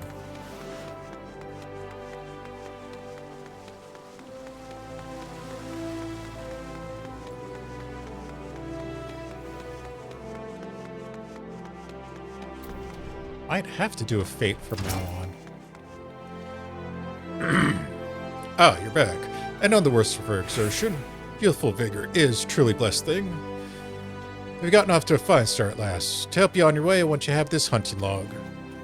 With it, you'll find names of various creatures, opponents you might have honed your skills against. If you want to become stronger, you mustn't neglect your training. Indeed, a pugilist is the only good as the number of strikes you can do. Get out there, Saphrine, and let your fists fly. When the time's ripe, I'll teach you something new. There's no time limit on the potential of your youth. I'm looking forward to seeing you come into your own. Oh, you gotta be kidding me. One monster. Oh, shit. You've been training hard, Saphrine. I can tell by the lightness of your step and the strength of your fists. I reckon you're ready for your next lesson. But before we begin, some warming up is in order. For this, I've scattered some gil across Ul'dah, and I want you to run around the city and pick it all up.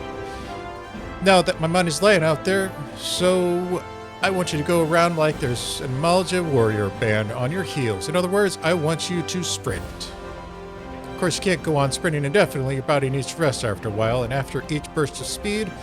This may sound elementary, but I'm telling you to demonstrate a point. As a pugilist, it is essential you learn to pace yourself in a fight, else you're liable to get yourself worn out. And when that happens, a fight is good as over. We was sorry if you had a bet on yourself.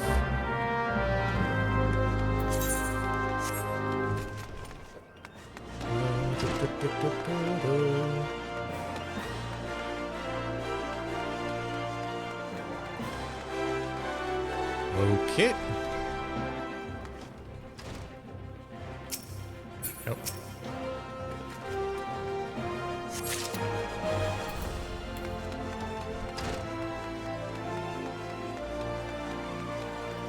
And over here. Yeah, this should get me the level. Ah, damn it. More coins, more coins.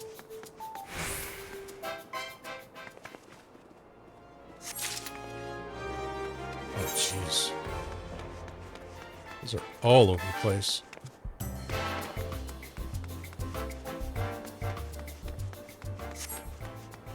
You can tell it's been a while since I've done Pugilist.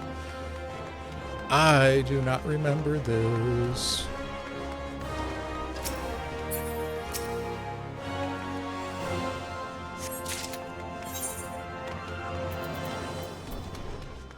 Let's see, 4 and 5. Oh, okay. He only put it in this part of Ul'dah. That's good.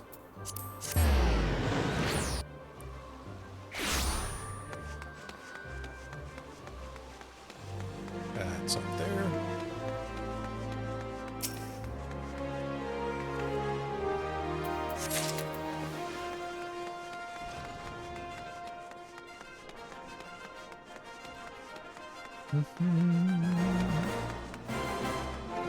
All right, where'd you put it?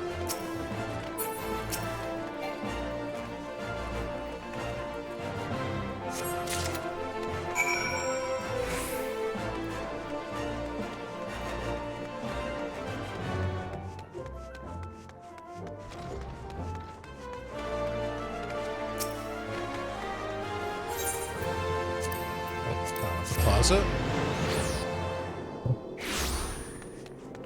Come on.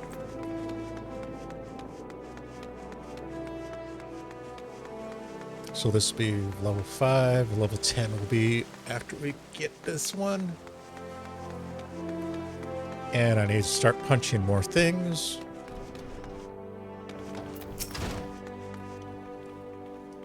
That's my money lying out there, lass. I'd thank you to hurry up and pick it all up before some vulture swoops in on it.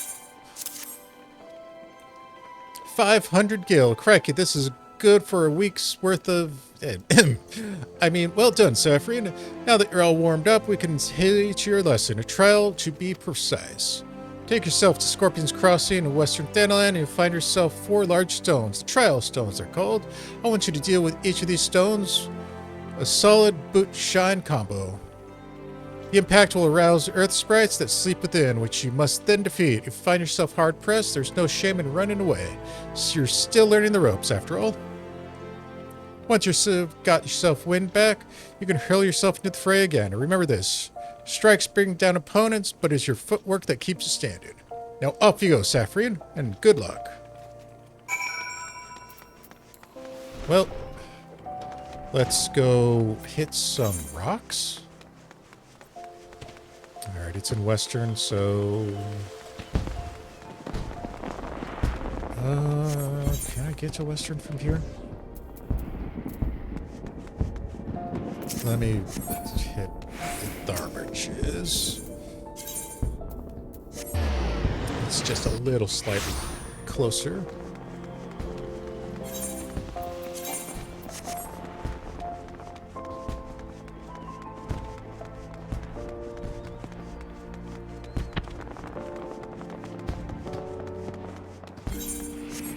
We're doing decent.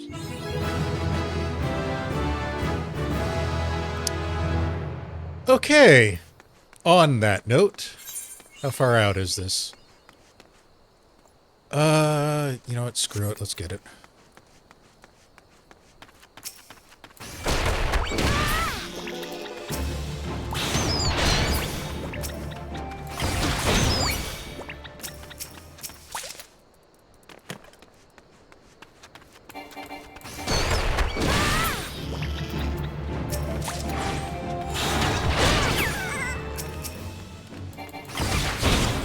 Interesting that ladybugs are not part of this.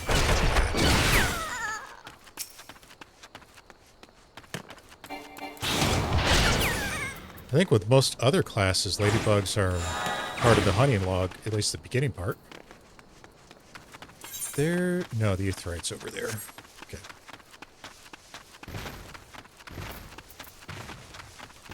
Trial stone.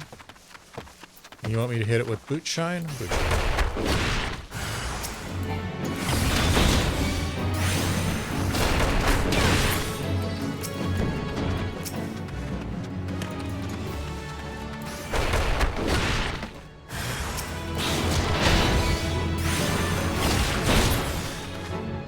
That's two.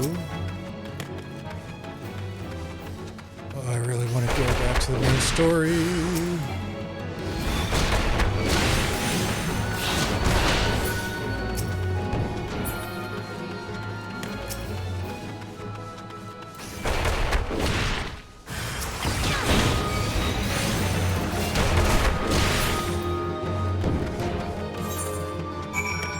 Is there? No, there isn't. This one's too close for Choco Porters. Alright.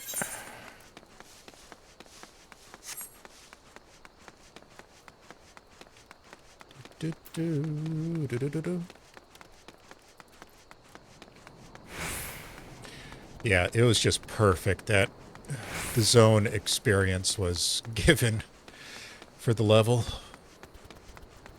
That's how close it was.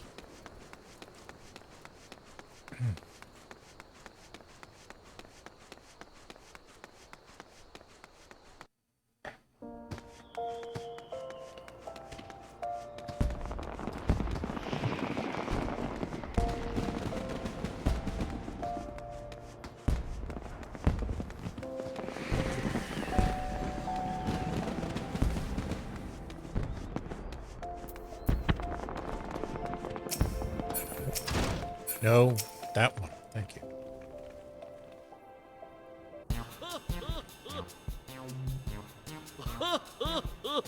So, you've given the earth sprites a what for? Well done, Saphrine. By smiting the stone and earth, you forge unyielding weapons with your fist.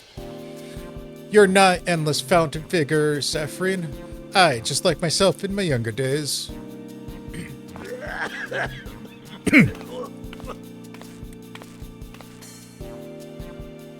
This must be the promising recruit you've been telling me about.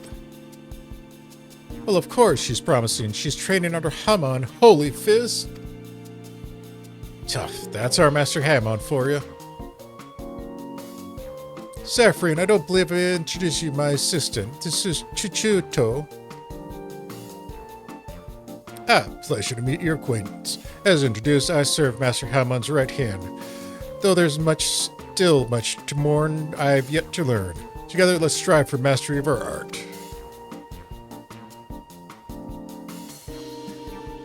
Wait, is that a female Lala? Ah, screw it. Chututo joined the guild shortly after I was made his master. She is my very first student. Yep. Crap, I screwed that voice up. As a matter of fact, there was one other to be sure, but... Let's not dwell on the past, Master. It was Saphrine's bright future we were discussing. Which reminds me, did you collect my gil from her? My gear's rather worn down, and I do need the money for repairs. Yes, Saphrine's future, which is bright indeed. If she keeps up her efforts, she may well become the next Holy Fist. Train hard, young one, and grow strong. When the time's ripe, I'll have you learn another lesson for you. Ha ha!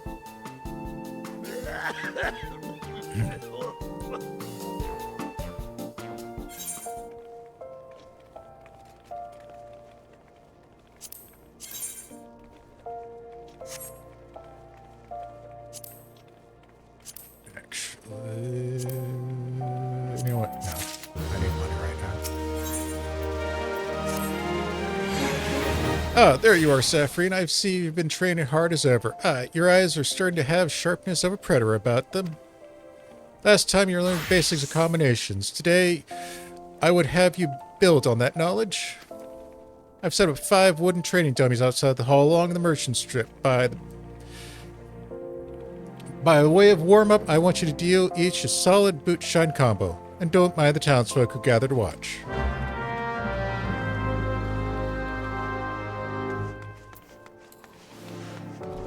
Alright, we will deal with that later. I want to get back to the story. Yeah, I'm not dealing with that right now. Not unless I absolutely have to. Nope. I don't want to do a world visit. I want to go to the Adventurers Guild.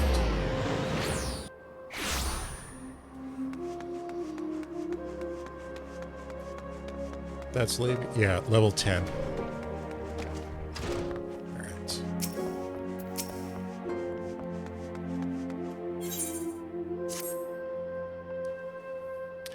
Look at what the coral dragged in. Good to see you, Saphrine. I'd ask what brings you, but I reckon we both know the answer to that already. Well, whatever I have to let... Well, have I ever let you down before? Wait, don't answer that. So happens I know a fellow by the name of Dadaden who needs a hand. He's a merchant by trade, selling precious stones to those in Ul'dah, with the means to buy them. He's asked that I send any looking for work his way. You can find him over in Horizon if you fancy. That's in Western Thanalan, mind you. Just cross the bridge north of Scorpion Crossing, and the road's right there to take you. Knowing the circles he deals in, he might be willing to have some talk of the royal family that interests you as well. And why not make use of the choke porter for the journey horizon if you ever got the guild, that is? Find Choco Stables just right across the way from my quicksand. Find Mimi Gun, he'll send you straight. Well, off with you then. I ain't got all day to be holding up your bloody hand.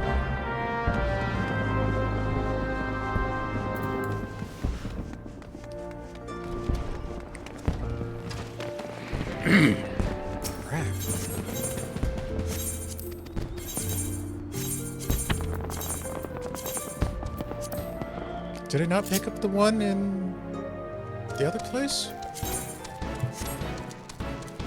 Whoops. That was a boo-boo. I got that one.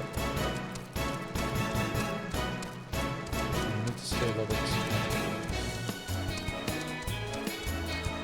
So hopefully we'll get to 11 before we hit Perfect Storm.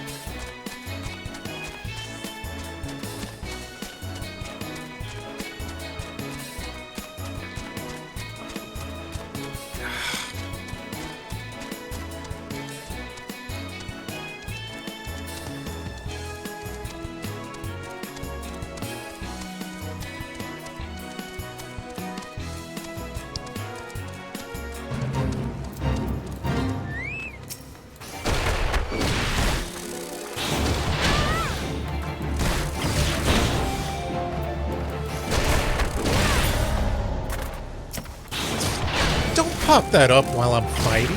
Jeez.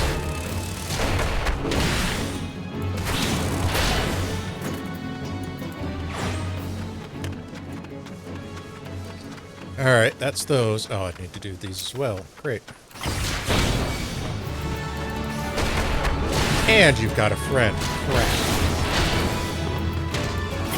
Oh, you've got 2 friends. Goody.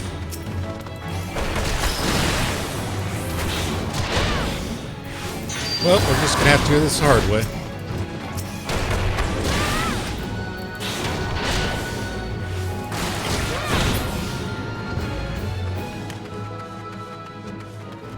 That should definitely help with the leveling.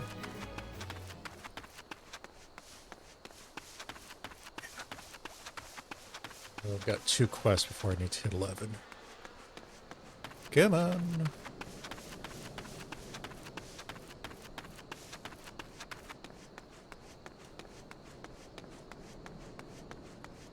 There's that one.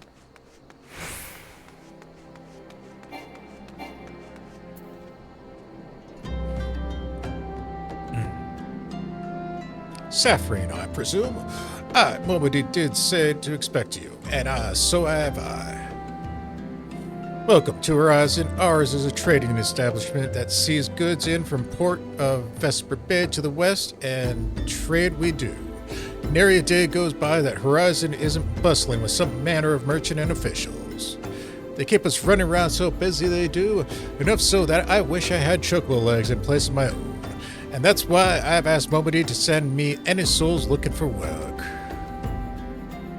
12 knows there's plenty of it to be had done around here. Speak to me again when you're ready to make yourself some of use.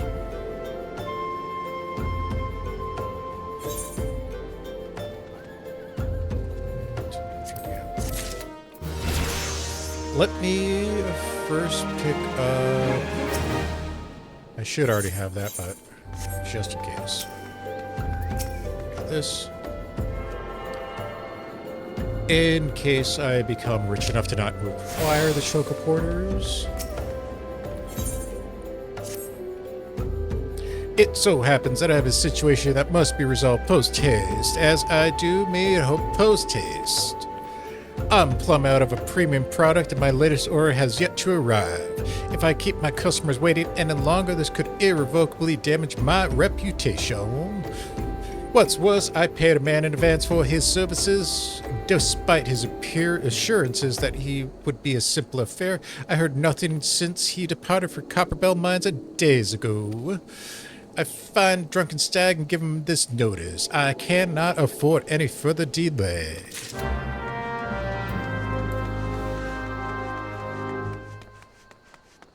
Alright, got that one.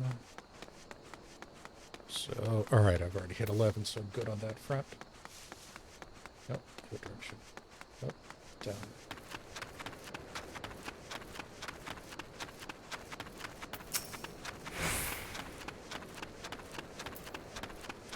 Drunken Stag went to too many stag parties. What do you want, huh? Dead-ends product? You can send all the notices you like, but it won't change a thing. Concern has closed the mines due to some incident in the depths. It's a goddamn shame, too. Lost a decent haul just over yonder during the chaos.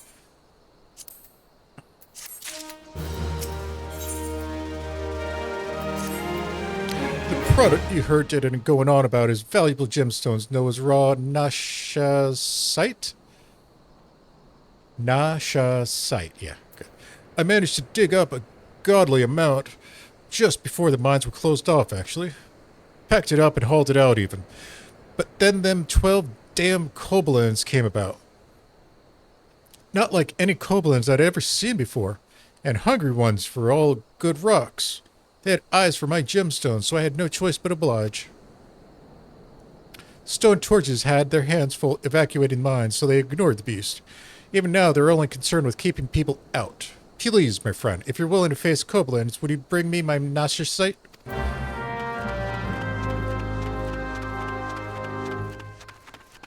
Ooh. Why? Never mind.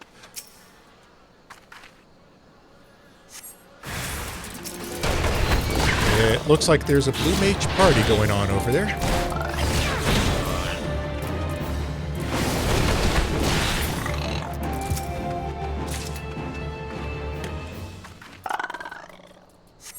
Yeah,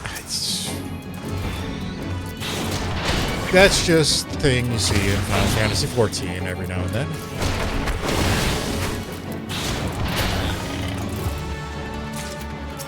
I mean, this is a good spot to learn Explode, I guess, for Blue Mage. Oops, wrong thing. Keep interacting.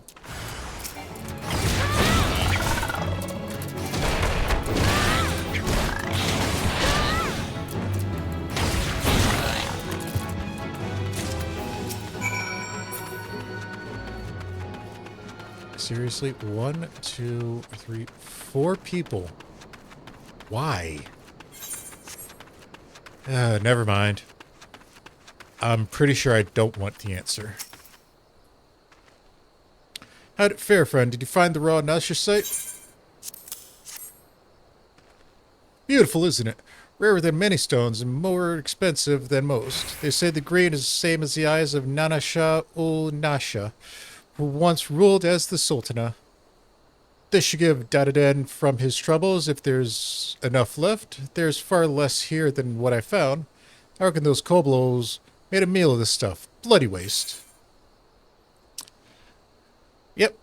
Give it to me raw, just like Saphrine likes it.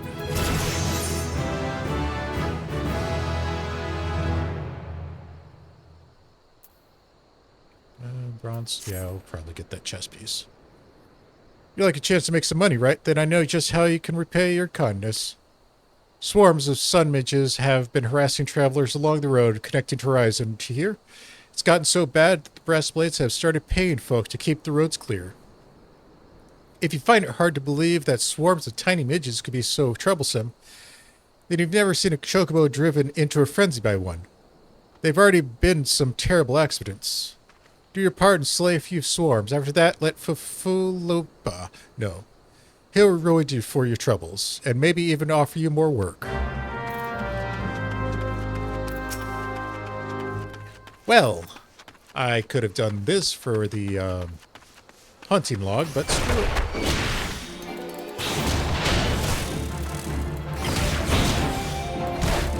How you punch a swarm of insects is pretty impressive.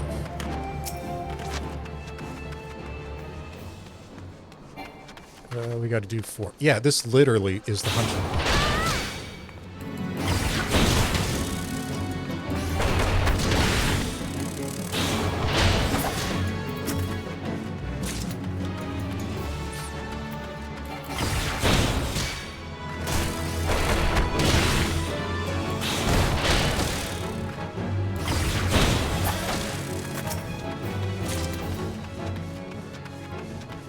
And I don't have a dash ability yet.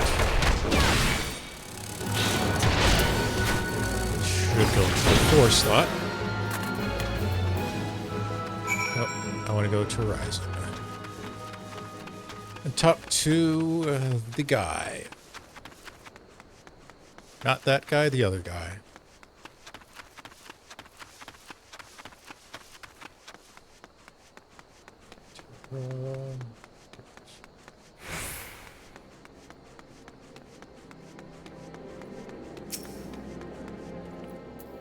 Greetings and salutations, adventurer. To what do I owe this? What? You slayed how many swarms of sun midges? You have my sincerest thanks. The brass blades have been struggling to keep them in check, so your assistance is greatly appreciated. Will you be staying in Horizon long? If so, there is much more you can do to help you.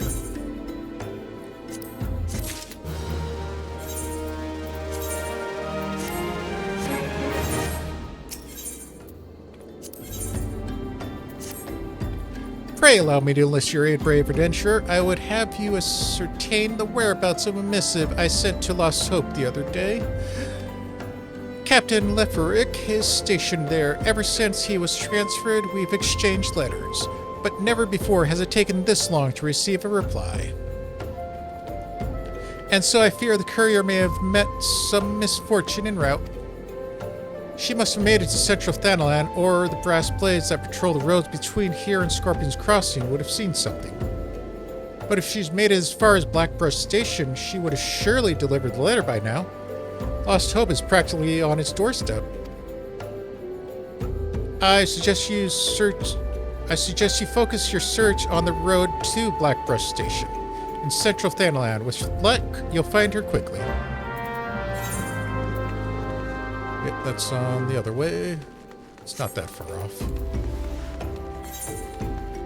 Oh, I want to do that. Good on food. Go to Central Thanalan. I think I gotta cross the bridge. Yeah. Alright, let's keep it going. I'm keeping it going.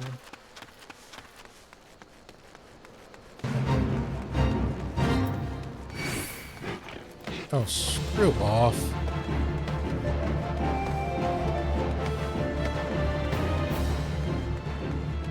And oh, that took out my jogging. You Piece of shit.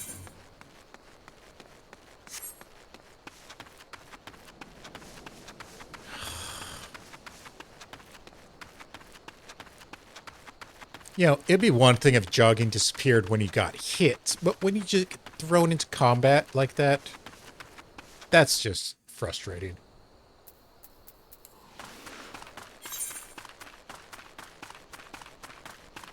Yeah, I need to check that choke porter. I should have that in Ul'dah.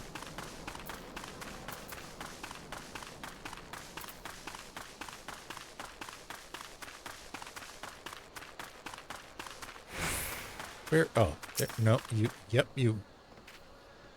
Huh? A letter? I've got Footfalls' missing missive right here. I won't be delivering anytime soon, though. Gotta tend to my bird's injured leg first. Even the most minor cuts can fester if ignored. Footfalls sent you, right? If it's a pressing matter, why don't you take it the rest of the way? Lost Hope's just back at Brush Station to the northeast. Look for the tents by the river. Okay. We will look for tents. Or we'll look for a river. Or we'll look for tents by a river. But we will not look for a van down by the river. Please.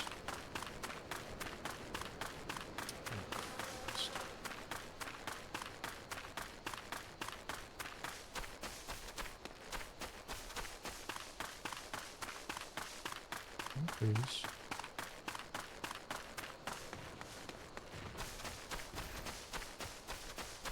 Crap. All right. Let's see. There we go.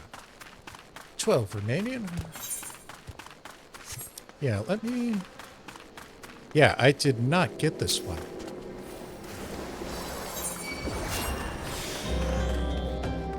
Okay. Anyway, moving on.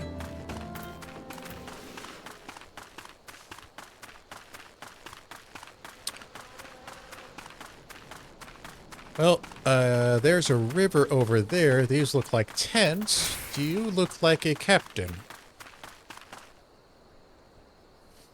Just passing through or be staying a while? There's a hell of a pickup line. Footfalls sent you all this way because of a late letter?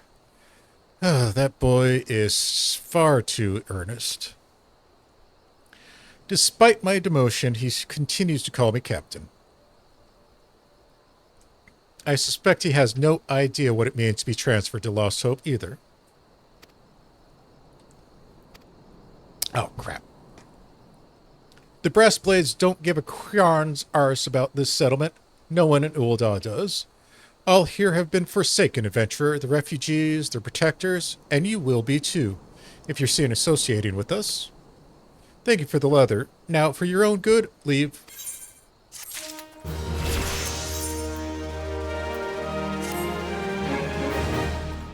I thought I told you to get out of here. What, you're looking for a chance to do some good? Fine. I guess I can't force you to leave. Damn stubborn adventurers, a lot of you. Fine, then. Listen well. A band of outlaws has taken up residence at Givin Manse on the ridge to the south. Their leader has styled himself heir to the Ul'dahn Envoy, the syndicate member who died in the calamity. The Baron and his cronies are not more than a pack of jackals. They prey on the people of Lost Hope, robbing them of what little they have. I, myself, cannot act without endangering the refugees, and they know my face and will retaliate against Lost Hope. You, however, are not known to the bandits or their allies. If you wish to help us, then deal with the Baron. Just point me in the direction and tell me whose ass I need to kick.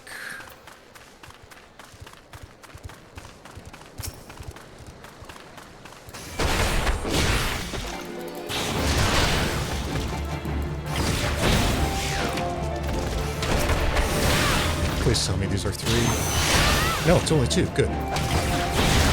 Yeah, with the hunting logs, it gets to be odd after a while. Some will be 2, some will be 3, and some will be 4. Piss off.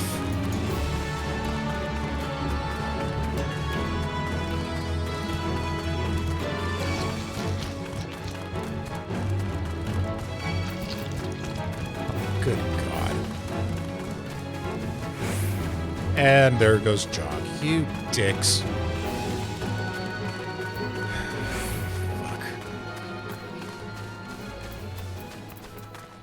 When do I get dash?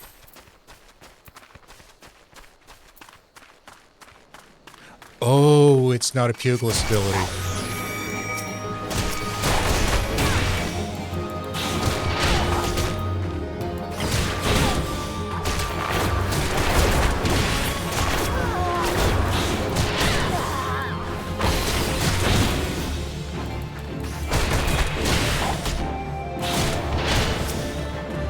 Might as well take out all the guards while I'm here.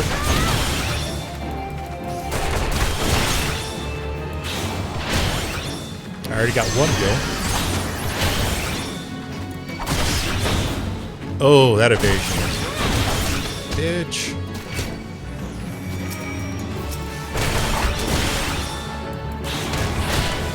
Well, they put in their 2 kills worth.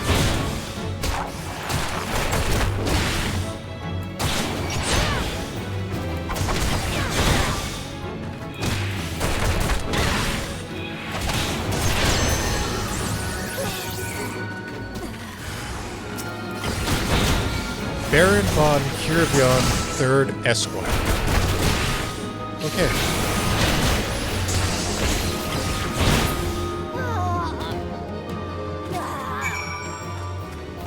Now that is taken care of. Let's go back to camp.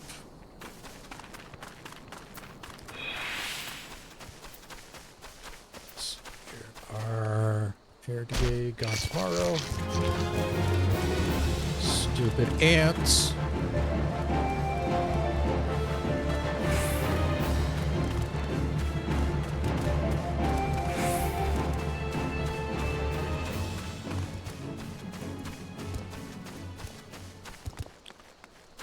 All right.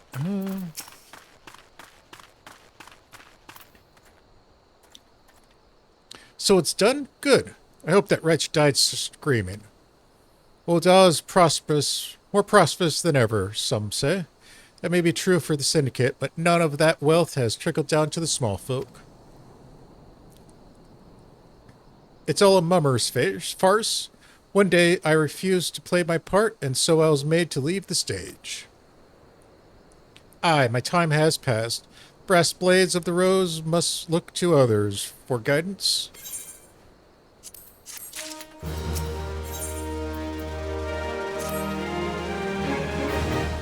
As you may have noticed, I am in no shape to leave Lost Hope right now, so in my stead, I'd like you to return to Horizon and give this dagger to Ul'dah. Although it's just an old ornamental dagger, it belongs to the brass blades of the rose. Aye, it should be given to the boy before I came here.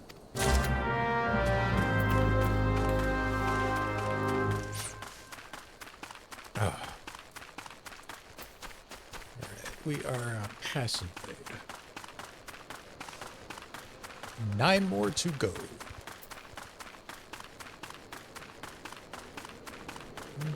Probably hit 3 hours on this. Will you take me to Horizon? No, you will not. But you can get me halfway there. Yeah, at the beginning, these choke porters are actually pretty useful. Especially when you have to go to Drybone for half of the quests in the second half of the ARR main storyline. God, that gets to be annoying. Doesn't matter where you start, Drybone becomes the center of the world.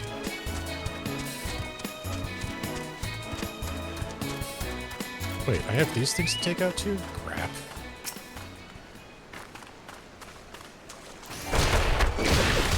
And I still have hornets? Come on. Really? Oh, 4, come on.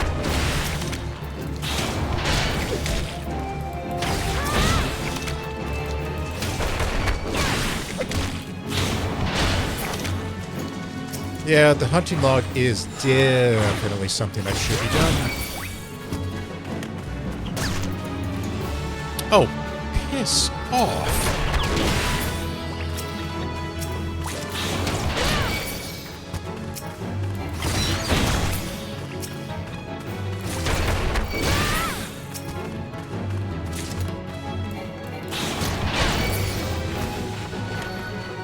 Wait, the tortoise? Oh, fine. You want to be that way? I'm not afraid of you anymore.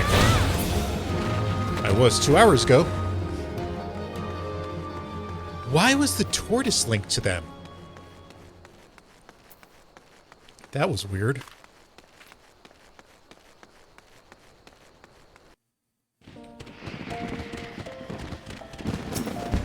And Moonfire is on, which will disappear in about 1 Azorian hour. No, not Rush. Horizon. For a whole 5 gil. Speaking of which, what do I have left? Central. Western, those are to the southwest. Central, Western Hamalu. I think that's the southwest as well.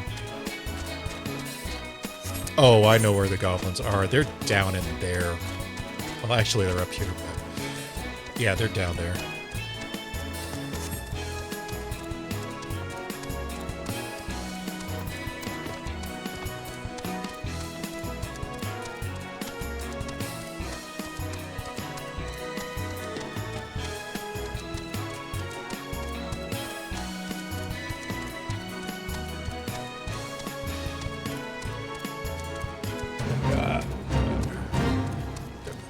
No, I didn't.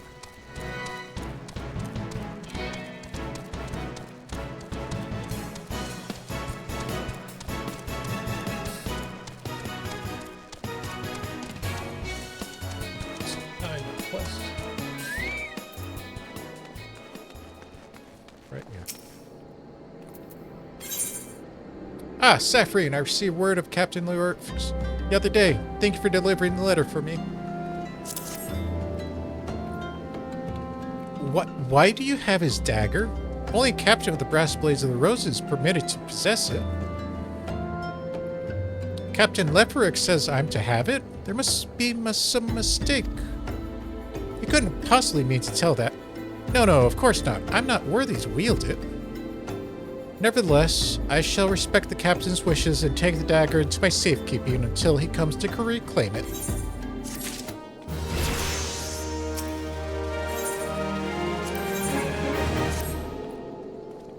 The Brass Blades of the Rose have the need of your assistance once more, Saphrine. Thaumaturges from Ossuary are presently surveying the footfalls of ancient relics. As the area is rife with wild beasts, Horizon Garrison has been charged with their security. But Captain Baldwin has sent only a handful of brass blades. Despite his assurances to the contrary, such a small unit cannot possibly be sufficient to protect our patrons.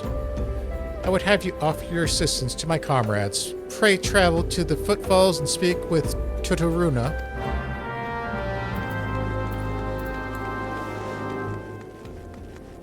Footfalling this way.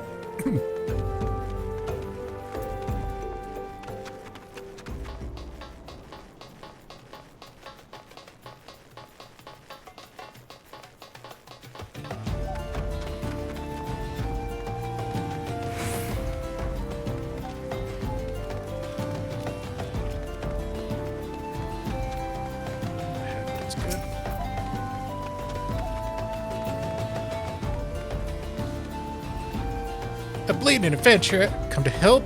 I ain't heard nothing from Captain Old Baldwin about this. He said trust him in only. Any road, we got this under control, and besides, this operation ain't got nothing to do with Ul'dahn. What is this guy sticking at? Boy's got a stick up his arse the size of a September. No wonder his captain told him to stay at Horizon. And I obviously don't need a shield, so I will take the 600 easily. Hey, adventurer! Mind running a message to Crescent Cove for us? Captain Baldwin's planning some festivities for Tharmages, you see, and he wants to treat them with the finest food and drink, but nothing but the best for our distinguished guest, eh? Head west and south to the village and tell Raffley ladies to deliver a bounty of fresh fish to Horizon for the feast.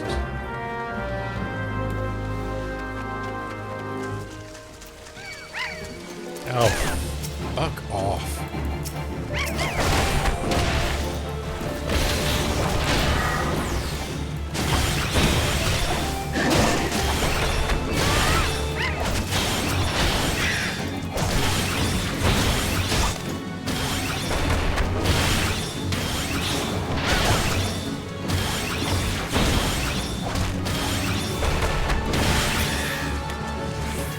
Stupid birds.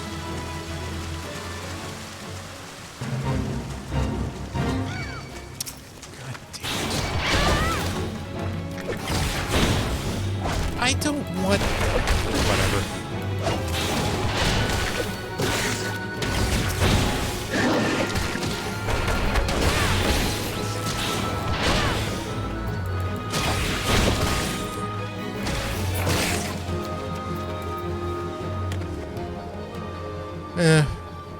I might get something for that if I stay in the zone when that fate finishes.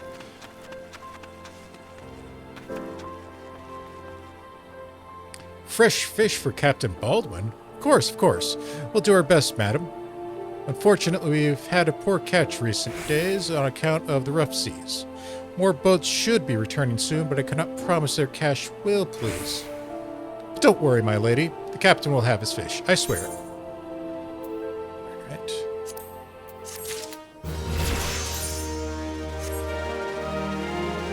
Ah, 15. Good.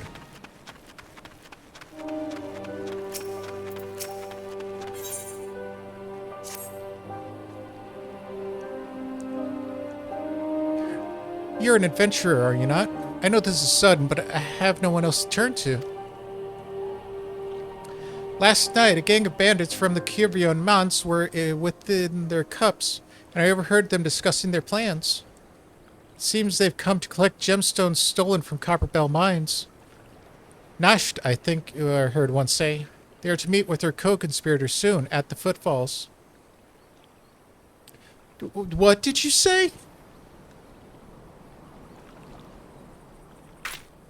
Illicit exchanges and shadowy dealings, Brassblades cannot abide by such malfeasance. Forgive my eavesdropping, Saphrine, but I came to Crescent Cove merely to thank you in person. Never imagined I'd uncover a criminal conspiracy right outside Horizon gates. We must act quickly if we're to apprehend these thieves. I will notify Captain Baldwin at once. No, wait. You mustn't... Oh, gods. You must stop him before he's too late. Captain Baldwin himself is working with the bandits. Damn. Fuck.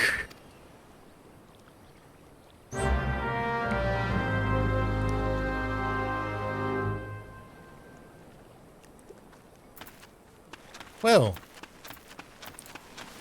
that's gonna put a damper on things.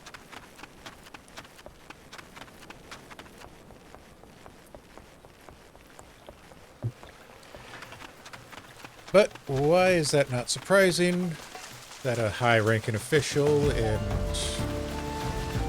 this is working with... Yep, there goes the fate. And a whole one guild. That was worth it.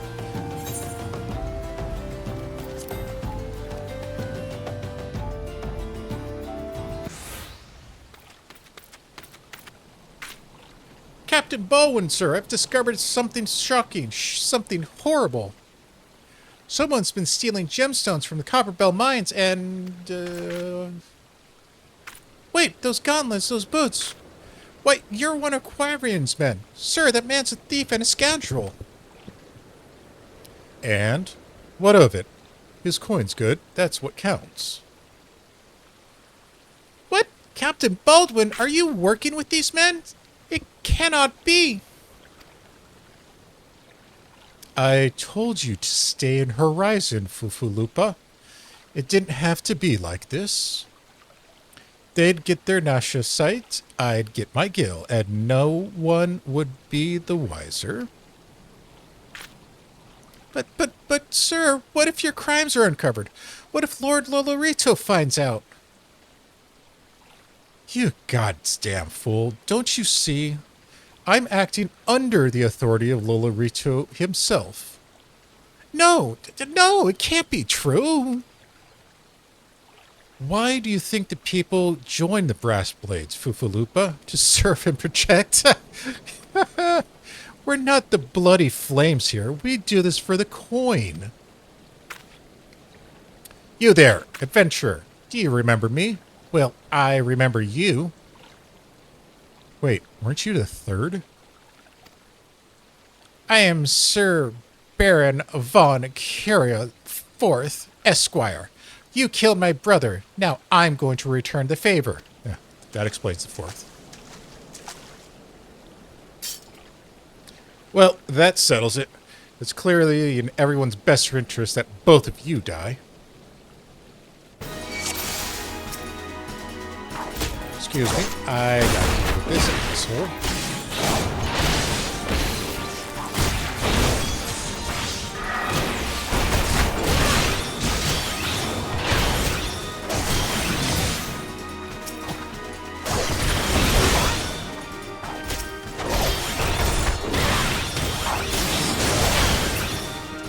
Take out his minions.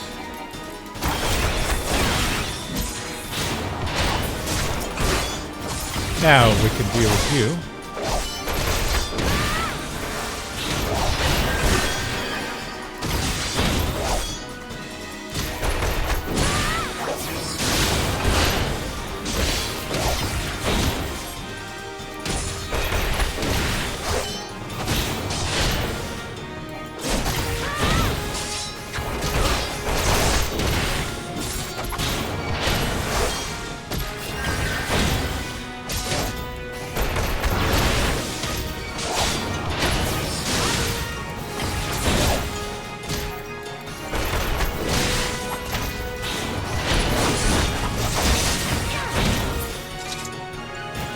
I'll wear his spear when he wears my fist.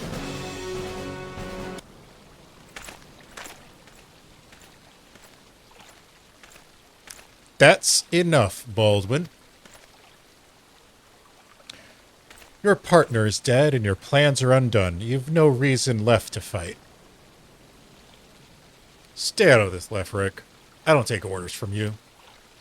I may have spared your life before, but if you interfere, I will not show you mercy. Dude, you just got your ass kicked. And what mercy will he show you, I wonder? You, who have done so much in another man's name. What are you blathering on about? Every fisherman in Crescent Cove knew about your meeting. You arrogant fool. Wyvern's men couldn't keep their mouths shut. Imagine Lord Lolorito's surprise when he learned that a rank-and-file brass blade was using his name to advance a personal agenda. He knows seven hells, but I'm captain. He wouldn't.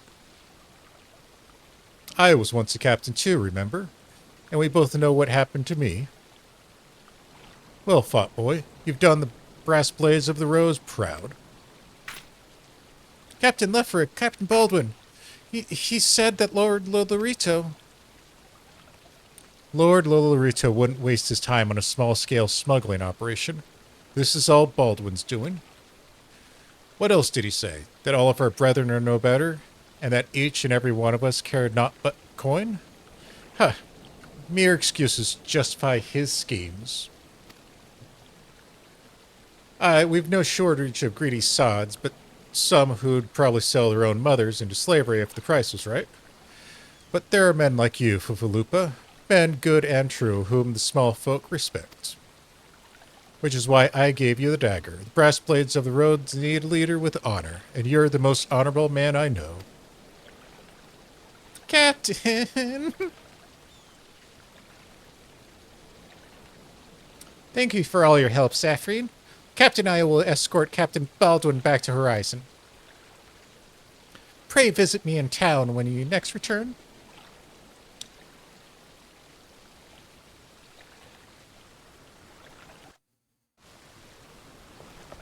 Alright. We defeated the bad guy. Nice.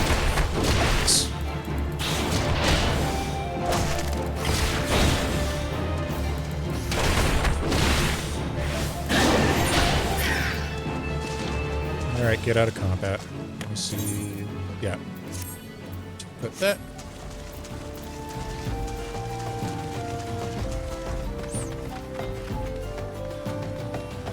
I really want a chocobo.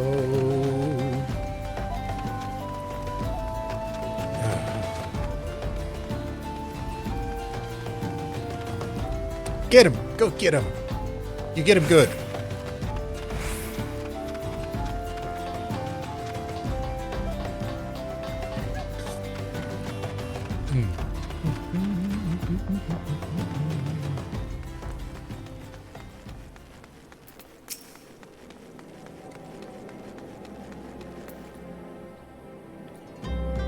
Welcome back, Saphrine. So much has happened. Captain, Baldwin has been arrested and stripped of rank, which means Brass Blades of the Rose no longer have a captain. Until a new one is designated, I've been ordered to serve as acting captain of the Horizon Garrison.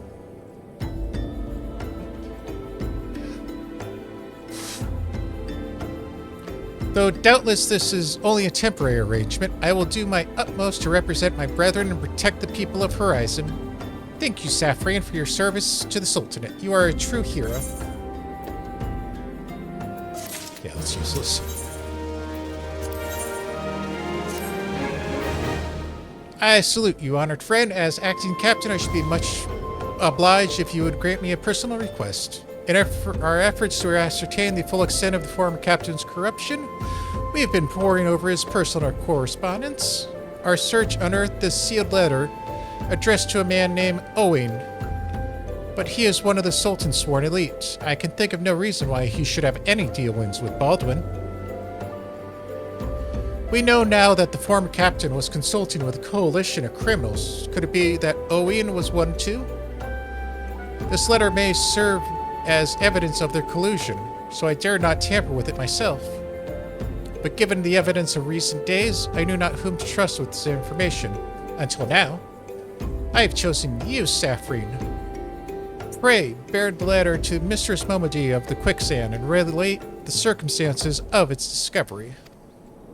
Not only was she a staunch supporter of the Sultana, but she is well acquainted with the Sultan Sworn. She will know how best to proceed. Alright. The simple little owner of the dining and rest establishment has connections to the Sultana and the Sultan's sworn elite guard of the Sultana. Yeah, she's definitely a nobody. Or nobody to be messed with.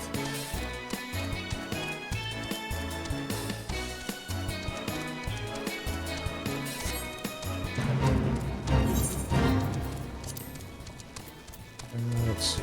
So we got that, we got that. Sort it all out. Do I have new potions? No, that's the end. Never mind. And eat more. I cannot eat more. Alright, those... Oh, those don't give experience. Crap. I used up all my XP food. Not good.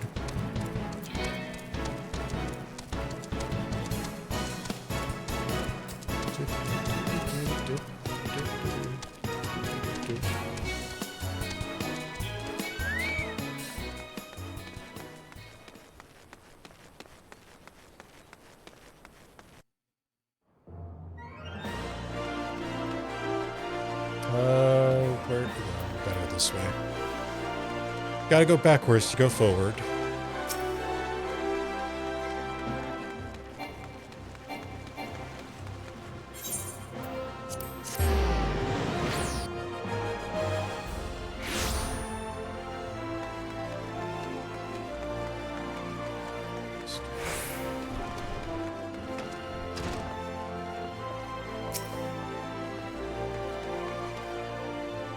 Ah, Saphrine, it's been too long. Dudadin tells me you've been keeping busy in Horizon. I want you to know that I'm grateful for everything you've done for the people of Ul'dah. Even though you've seen the seedier side of the city, you've continued to help your fellow man.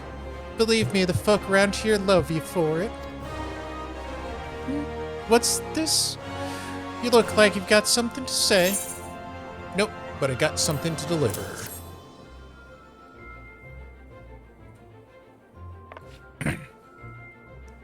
So that's what this is all about?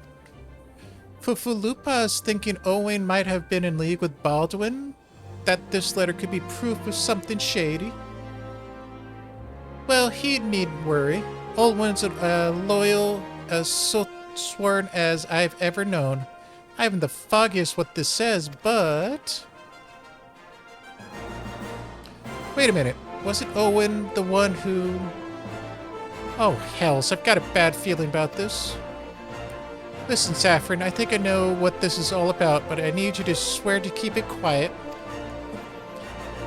If you'd rather wash your hands of this business, I won't hold it against you. But if you are determined to see it through to the bitter end, say the word and I'll explain.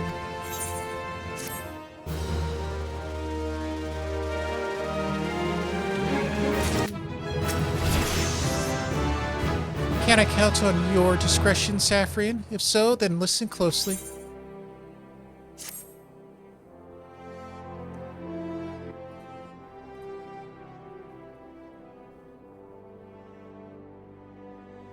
The outside world believes Ul'dah to be a sultanate ruled by Sultana Nanamo Nanamo. The truth is, though, the 6 wealthiest citizens that hold the most sway, the syndicate. Be that it is may, the Sultana still got support of the people. But she might struggle to keep even that if a certain incident becomes public knowledge. Hey, look, it's twins. It pains me to say this, but Her Grace's crown, symbol of the royal dynasty, has been stolen. And Owain's the Sultan Sworn who was charged with guarding it that night.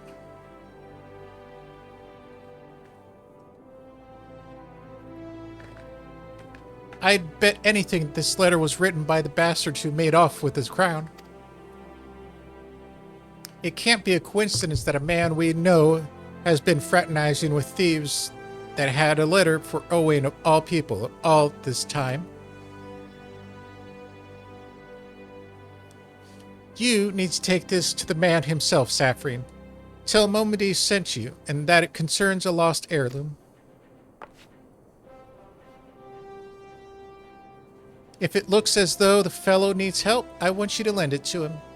The future of our fair city may depend on it.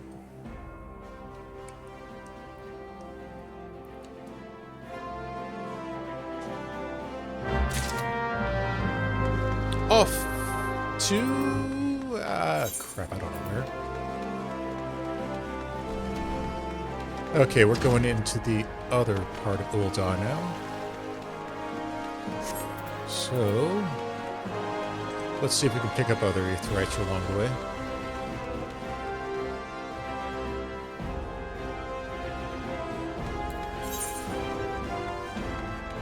Nope, I already got the Sapphire. I need Weavers.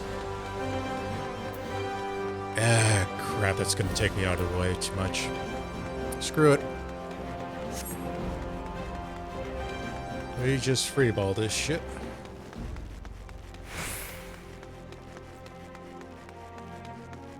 Stairs are right here.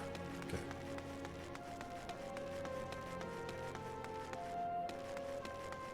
Actually, this one's right in the area, so we'll get this.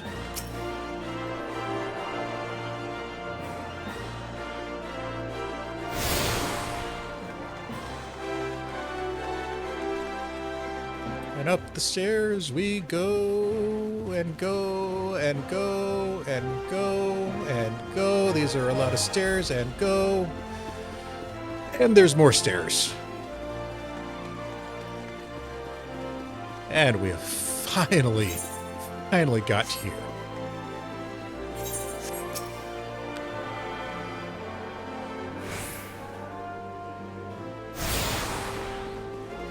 All right.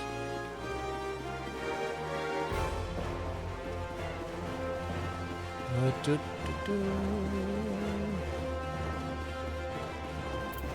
the Royal Promenade. Wait. Oh, where it's the Alchemist Guild. Actually, that helps. We're going to get this one, too. The only problem is I always misjudge the map on this. I always want to think it's down there. Instead, we go up more stairs to more stairs. Over here, surprisingly, to more stairs to reach the Alchemist Guild.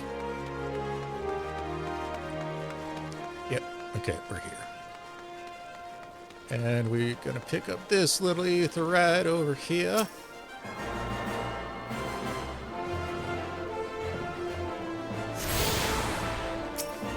Nope. The heart of the sworn lies beyond. State your business. Pardon? Did you say a lost heirloom? Proceed.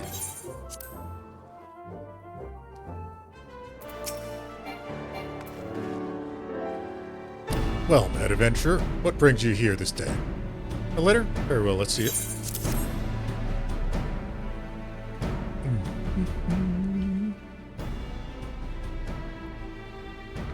Have you read this, adventurer? I see, but you have some inkling as to its contents, I think. Mistress Momedy has doubtlessly explained to you the significance of the crown and what its loss could mean for Her Grace the Sultana. The thieves shame the Sultan Sworn and me most of all. The blame is mine, you see. I grew lax in my duties, and in a moment of carelessness... No, it will do no good to recount the tale now. Since the hour of the theft, we have searched frantically for any signs, any whispers as to the whereabouts of the crown. We have found nothing. The identity of the thieves and their motives seemed fated to remain a mystery, until you arrived, bearing this ransom note. In it, the criminals state the price for the return of Her Grace's crown. Although it pains me to say it, I fear I have no choice but to acquiesce to their demands. Too much is at stake to do otherwise. The crown symbolizes Her Grace's birthright and identifies her as custodian of the Ul legacy. It must be recovered. I will travel to the unlowly Heir and pay their ransom. Though I am not foolish enough to meet these men alone, as they stipulate, I dare not bring a host of my comrades, lest the thieves take fright. Friend, would you consent to be present for the exchange? Mistress Momedy has already spoken of you in most glowing terms, and I have never yet had a reason to question her judgment. On behalf of all those still loyal to the Sultana, I beseech you, help us in our hour of need.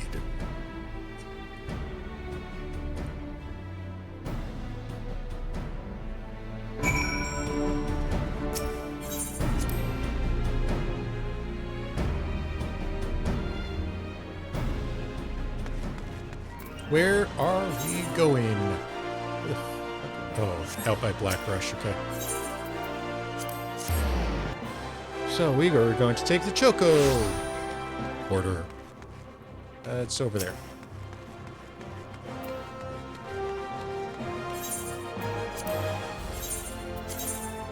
Black Brush, here we come to save the crown.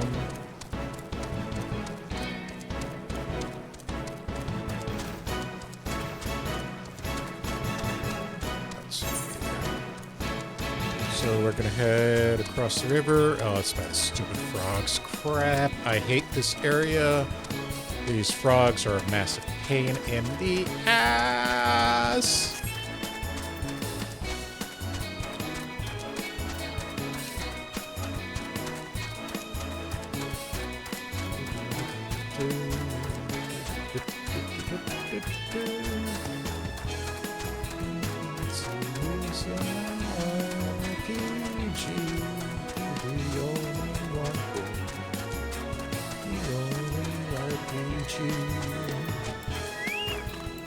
Alright, let's go this way.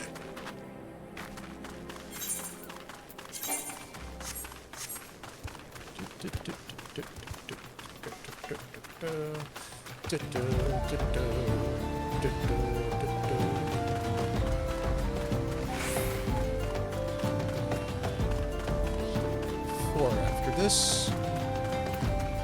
We are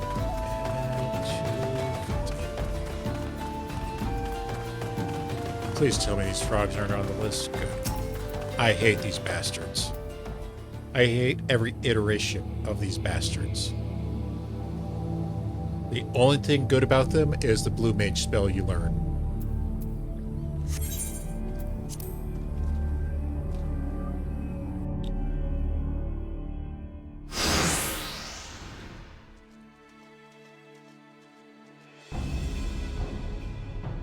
I've come as agreed. Now show me the crown.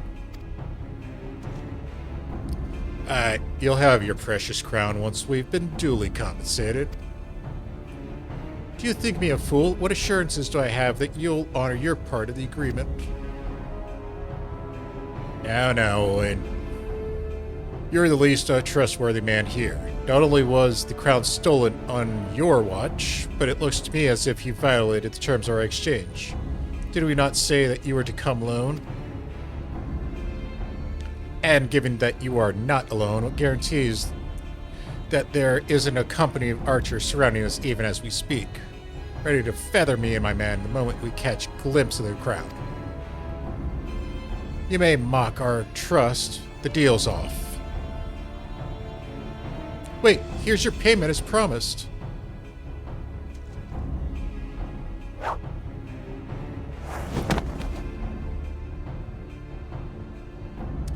This is the real thing. 1,000 thanks to you, boy. You've succeeded where scores of thieves have failed. And now, at long last, we have it. The power to create an army of undying soldiers. The traitors spurned. No, it can't be. What have I done? Surely you must have wondered what it was you were handing over. What it seemed that valuable to us as the crown seemed to you? Or did you assume we were just feeling charitable? Ah, but you must feel terrible knowing that you've brought the doom of Citadel. Don't worry, boy. We'll grant you a quick death and spare you further ignominy.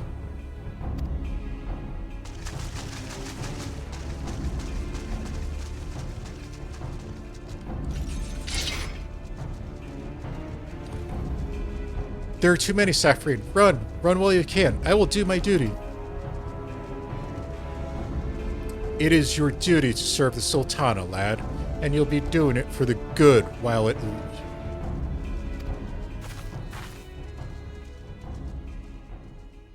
Oh. Sultan sworn. Put these thieves to the sword and secure the crown.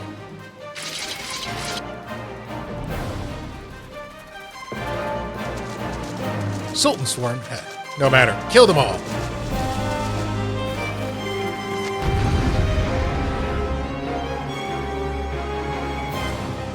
Let's get it on.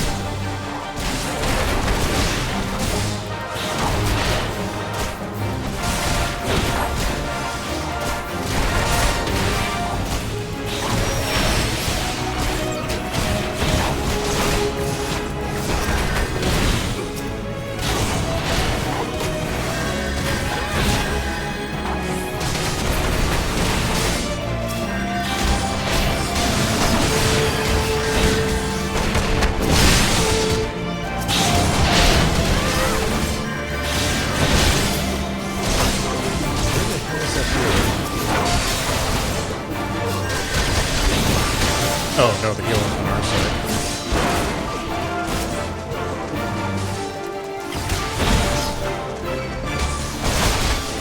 Alright, you two little bastards need to go.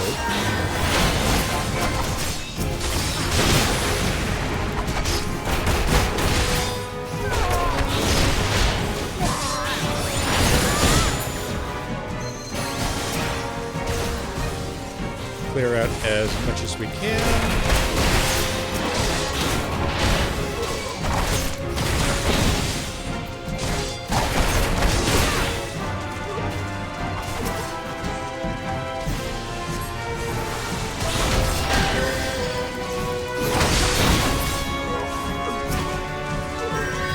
Are you calling a voice line, you both bastards?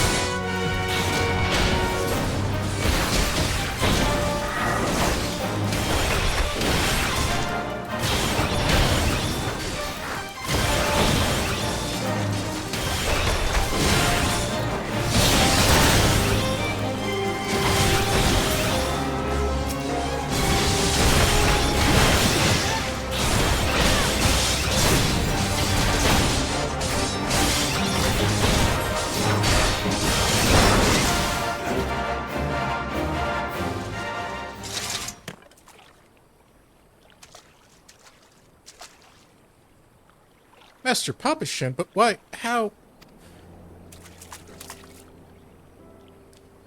The general saw you sneak into the vaults, Owen. She suspected something was afoot and ordered us to keep an eye on you. The Flame General? He ordered you to look after me? Master Papashin, more of them to the north. After them, Sultan Sworn. They have the crown. This ought to slot only to delay us.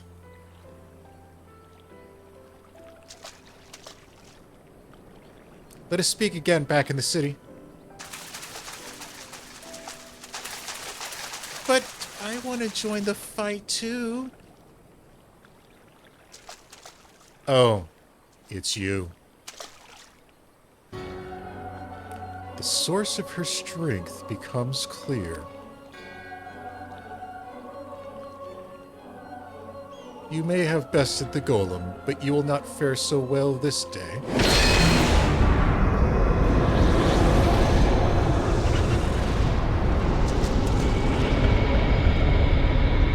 Oh, mournful voice of creation, send unto me a creature of the abyss, my thrall to command, that I may smite mine enemies. Don't get under the misconception that I'm trapped.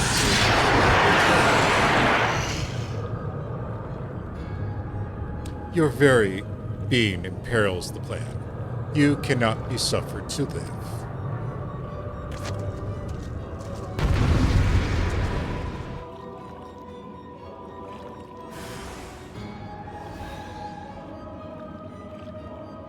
Come on. There we go.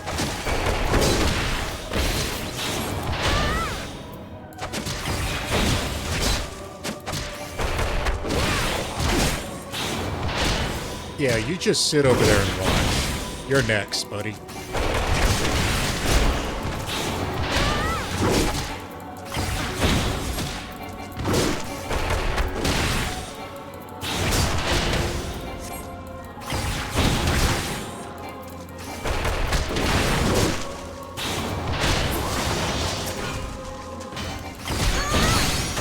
You took your sweet old time.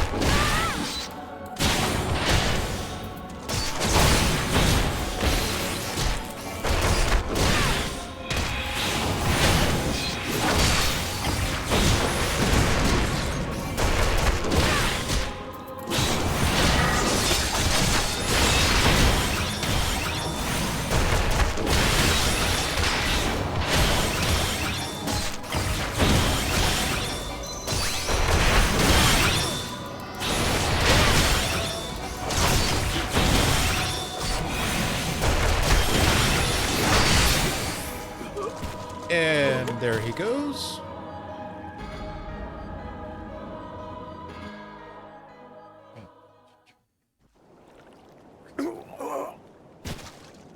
Oh, that the wisdom of the Paragons should be brought low by mere mortals.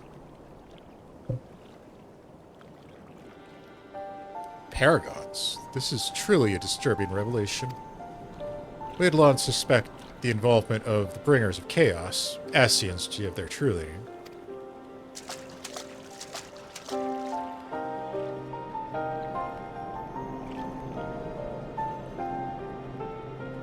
But we could not be sure they were responsible. Oh, shit.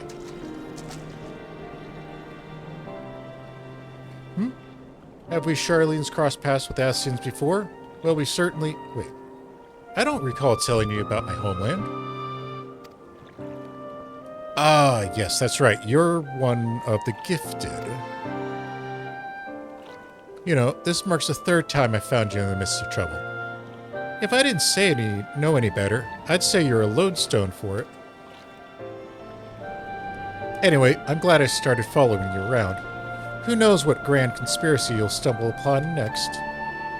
I just. Had I truly been watching your every move, I wouldn't have taken so long to intervene at your last altercation.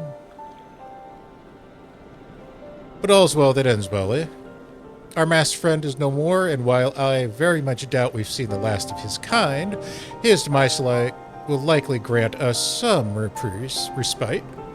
And on that note, I must away. Until next time, Saphrine. What, aren't you going to throw a rose before you leave?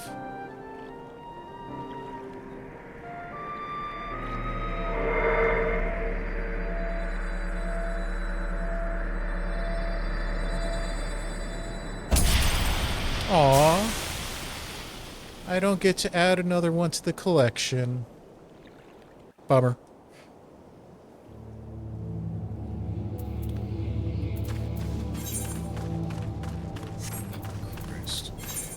How much? Oh, wait, I got returned. Never mind.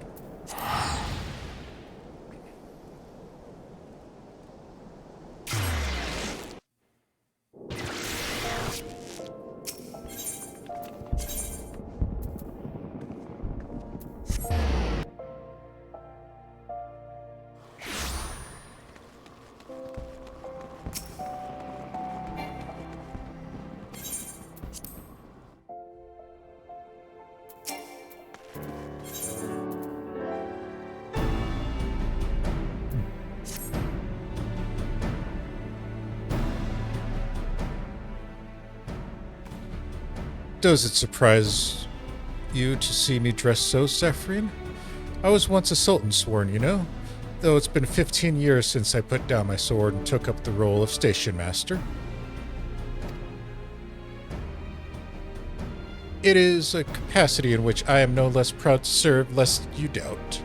When Her Grace ventures out of the gates, I have the honor of protecting her person. I've never before had seen her so despondent as when the news of the crown's theft reached her ears. But thanks to your valiant efforts, she returned to her former vibrant self. You have the gratitude of every Sultan sworn, Saphrine.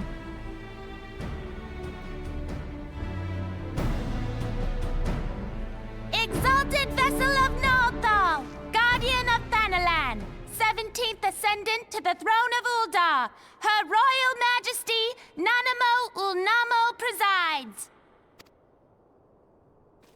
Long live Nanamo! Long live Glory Nanamo! to the Glory Sultana! to the Sultana! Forever may she Forever reign! may she reign! They regaled me with tales of a champion amongst champions, one whose tireless service to the crown merited the highest honor we might bestow.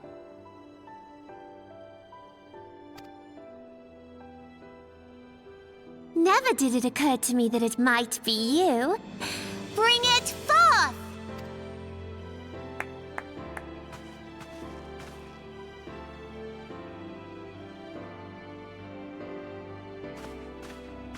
Betokening our gratitude and esteem, I, Nanamo Ul'namo, Sultana of Ul'dah, confer upon you this gift.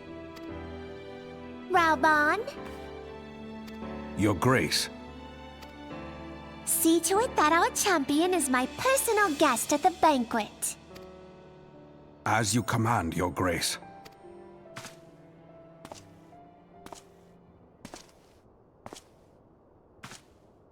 If what they say is true, Ul'dah owes you a great debt. Jesus.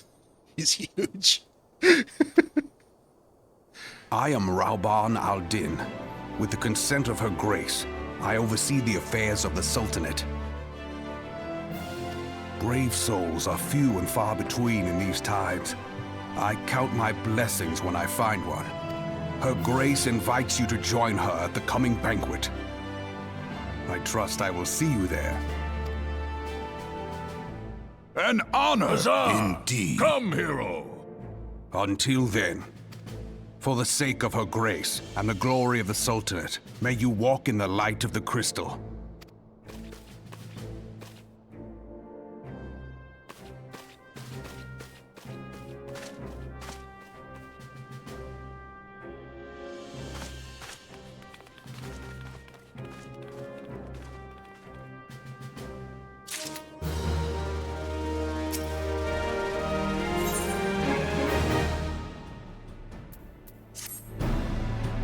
By the 12th Saphrine, for an adventurer to receive a personal invitation from Her Grace is unprecedented. Seats at the banquet are often offered only to the most distinguished individuals. You'll be dining with some of the most influential people in Ul'dah.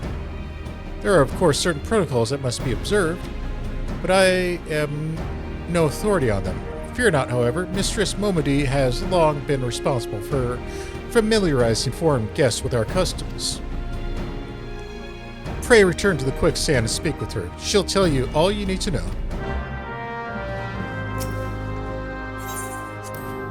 Because that lady has more influence than everyone in Ul'dah put together.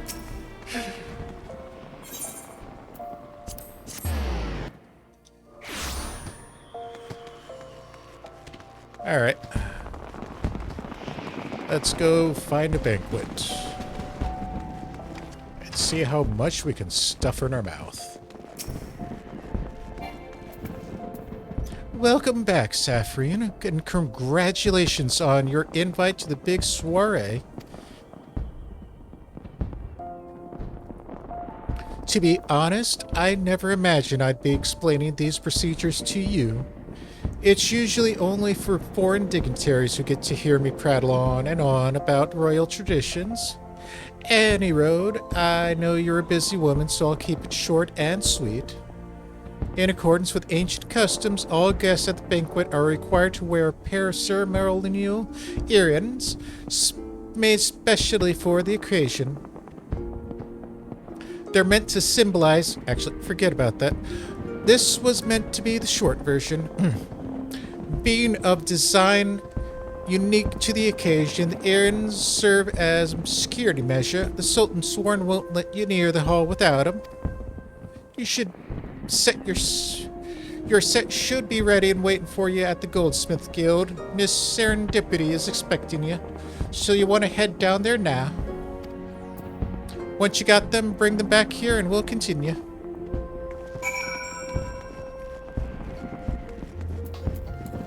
Alright, to the Goldsmith Guild, which I do not have, but this is a good opportunity to get. Weaver should be the closest. Yeah, he's right over there. Actually, going this way, I believe we can pick up the Miners Guild as well. Right? Yeah, here it is.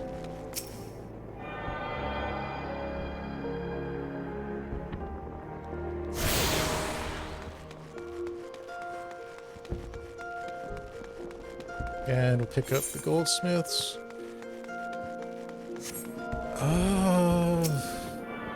You know what? Gladiators Arena is probably the last one, right? Yep. Yeah, screw it. It's a little bit out of the way, but this will finish up all the Aetherites.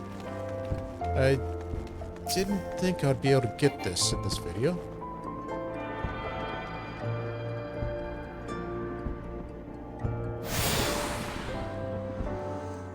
And now we got access to the whole Ul'dah Aetheryte network. Come on.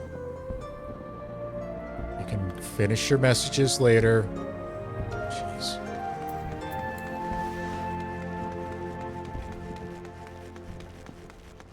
Alright, Goldsmith's Guild.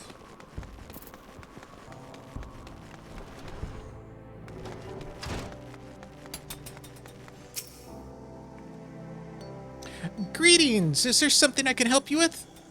Ah, Saphrine, your earrings are right here. I crafted them myself, I'll have you know. I think you'd be very pleased. In case Mistress Momody didn't warn you, the box is locked and I'm not permitted to give you the key. It's the final safeguard. You see, only designated individuals are authorized to distribute the earrings to guests. In this instance, the person in question is none other than Mistress Momody, so you'll need to ask her to open the box on your behalf. Pardon the inconvenience, but the Sultan swore to take her Grace's safety very seriously. Fair enough. Ah, damn it. I know I can jump over those. Going in. Should be able to get over them when I go out.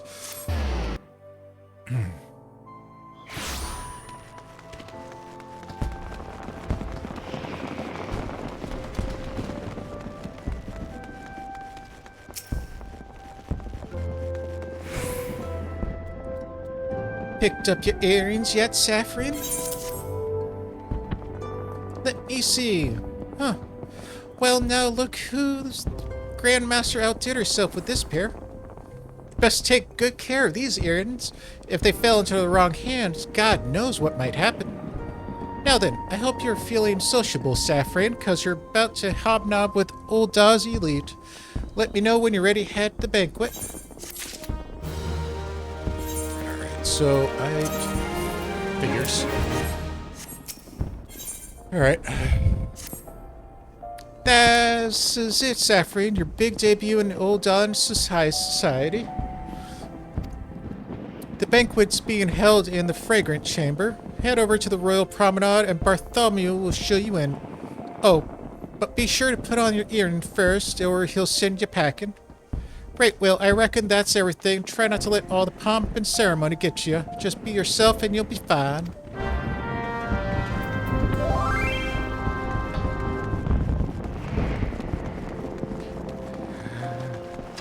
Anyway, moving on from that one.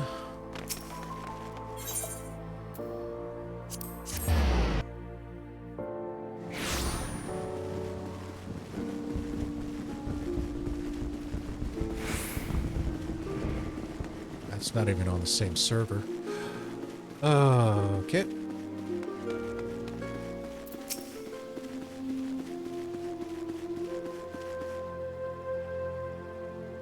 A banquet hosted by Her Grace the Sultana is due to begin shortly.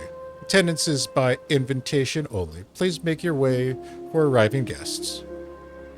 We are honored to receive you, milady. Please proceed inside.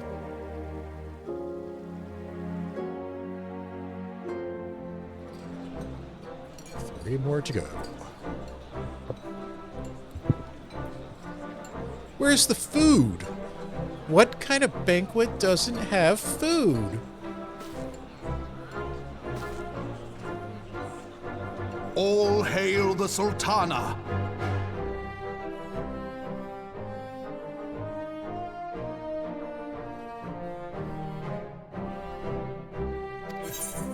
You know what? Let me do this. Your Grace. Reborn?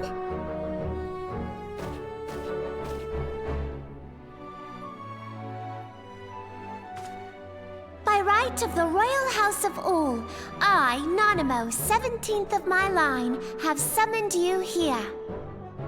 We are graced this day by the presence of a hero to Ul'dah and dear friend to the crown.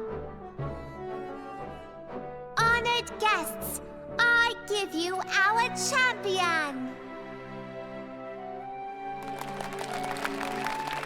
And with that, I bid you enjoy the feast.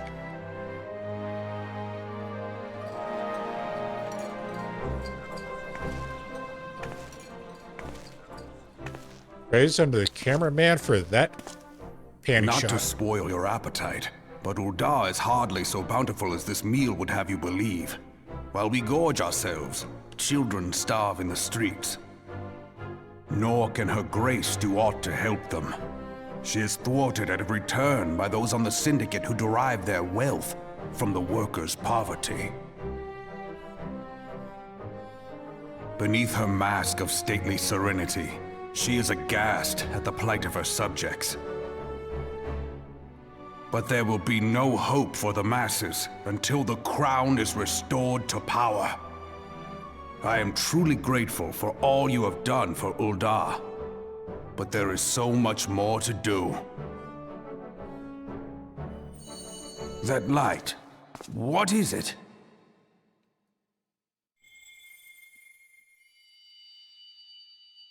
So bright, almost like by the 12. Tell me true, have you been troubled by strange dreams of late? Visions of the crystal? Mayhap you put them down to an excess of ether? Yes, you are like they were. Allow me to explain. Before you came to Eorzea, there were others like you who fought the primals. Though they were not of this land, when the Guardian Empire threatened the realm, they helped bring together the 3 grand companies. And they stood with us at Cartano, that fateful day 5 years ago. The day we lost them. None who survived have forgotten the heroes' sacrifice, nor would any man deny they fought alongside us. But the names of these heroes come not to our lips. The once familiar pages of their story are now blank to us. And in our mind's eye, their faces are naught but silhouettes amid a blinding glare. It is for this reason that we have come to call them the Warriors of Light. When I look at you, I cannot help but think of them, and of what you might achieve. You must protect that crystal at all costs. It is a gift from Hydaelyn, Mother of All, and one she gave to you for a reason. Yours is no ordinary tale. If I am right, the fate of the realm may yet hang upon your deeds. Only heroes and martyrs are fit to bear such a burden. Let us pray you are the former.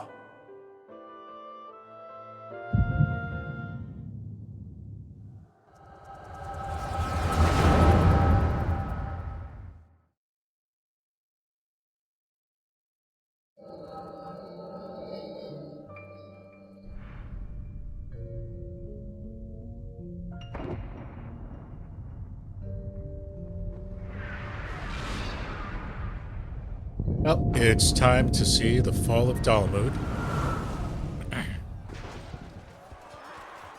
And 3 grand companies. Flames to the fore! Victory belongs to the bold! Show those Imperial whore sons what we're made of! The left flank buckles. Divert the barracudas. Bid them hold that position, though it costs them their lives. The yellow serpents are in need of succor. Pray, send the white wolves to their aid. The adventurers risk life and limb for our cause. We must not fail them.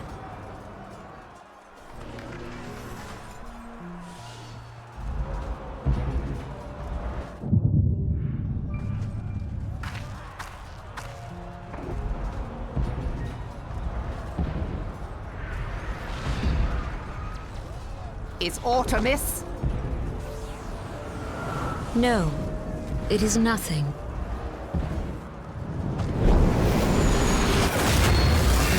Oh, bloody hell! barrier won't go down so easily! Eyes forward!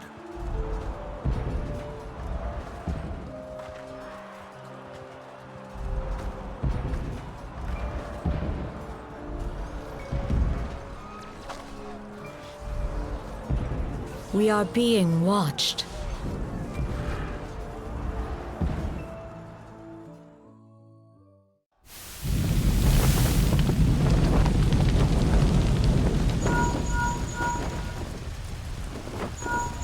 Raging Bull, calling Bloodthorn.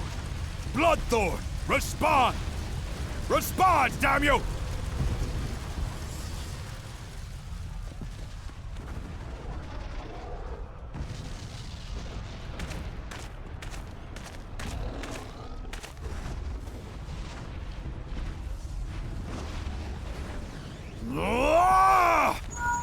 Raging Bull, this is Mad Snake. Respond. Ryder, this is Raging Bull. What news? We're surrounded by a blaze. There is no way out. God preserve, what is that thing? What's going on? Speak to me! God damn it! We cannot hold much longer.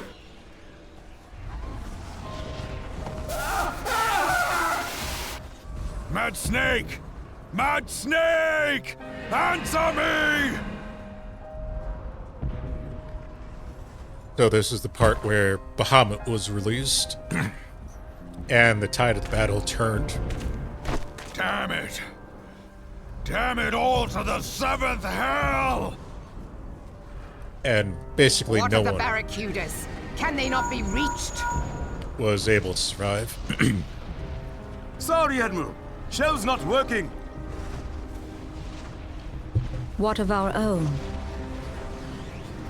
I cannot say, my lady. That monstrosity appears to be disrupting our communications. We must keep trying. Call till they respond. Yes, my lady. Admiral, General, we can do no more. We must give the order to withdraw. I will not forsake Louis Soir! General, please. Victory may belong to the bold, but there will be no victor this day. You know this to be true. Let us not sacrifice lives in vain. The adventurers fight bravely, but to no avail. Let them withdraw, and let us be the ones to stand with Louis Soir.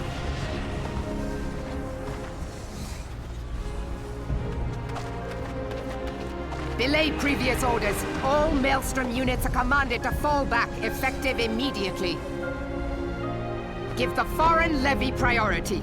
Let the main host cover their retreat and bring up the rear. Damn it! Relay the order. All flames are to withdraw. I don't care if our link cells are useless. You still have a working pair of legs, don't you? Well, use them, you bloody half-wit!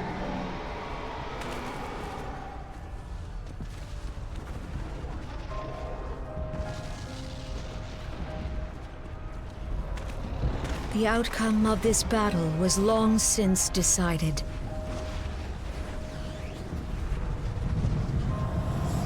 Better to retreat now than risk a massacre.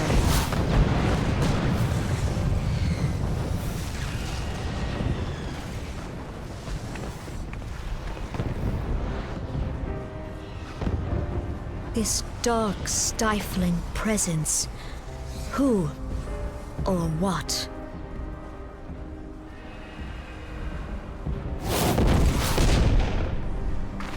We go to take our place beside Archon Louis Soir. To your positions.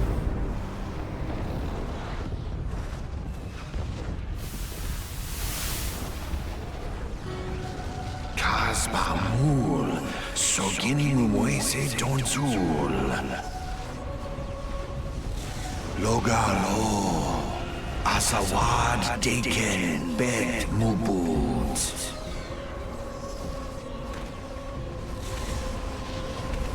Imarat Way. Kiskat Toga Hats Wadodorns. Sis Nigem. Fisdun the only Lamrai Sadai Dorn.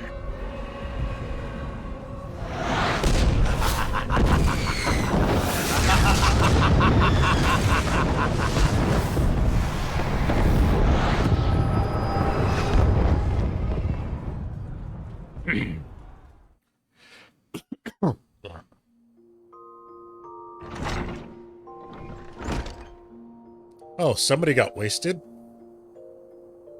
How you feeling, Saphrine?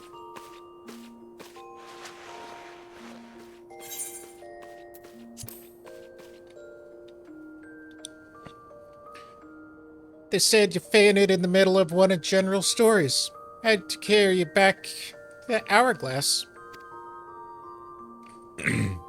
I reckon you made quite the impression on your fellow guests, though probably not the sort you'd intended. You sure you're getting enough rest, Saphrine? Life and adventure can be pretty taxing. Anna Road, I'm glad to see you're back to normal. No offense, but looking after you was getting a bit tiresome.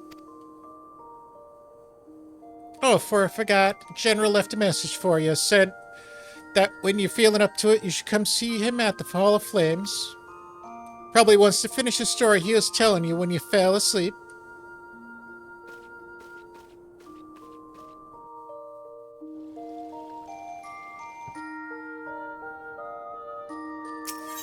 Alright. So yeah, that echo was basically just the entire fall of the entire Battle of Cartano.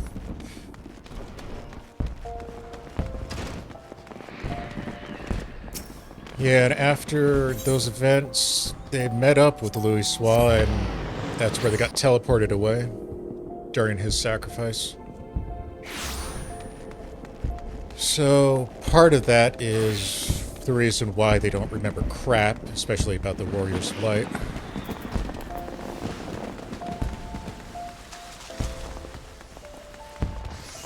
The rest of that gets explained during the Trials of Bahamut mini-raid during the end of ARR. I've been waiting for you, Saphrine. I trust you're fully recovered. Good, because there's much work to be done. Work that I would have you do.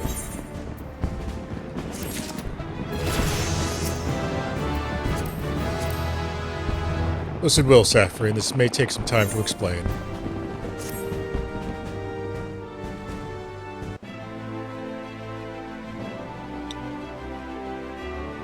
I've prepared these letters for my counterparts in the Eorzean Alliance.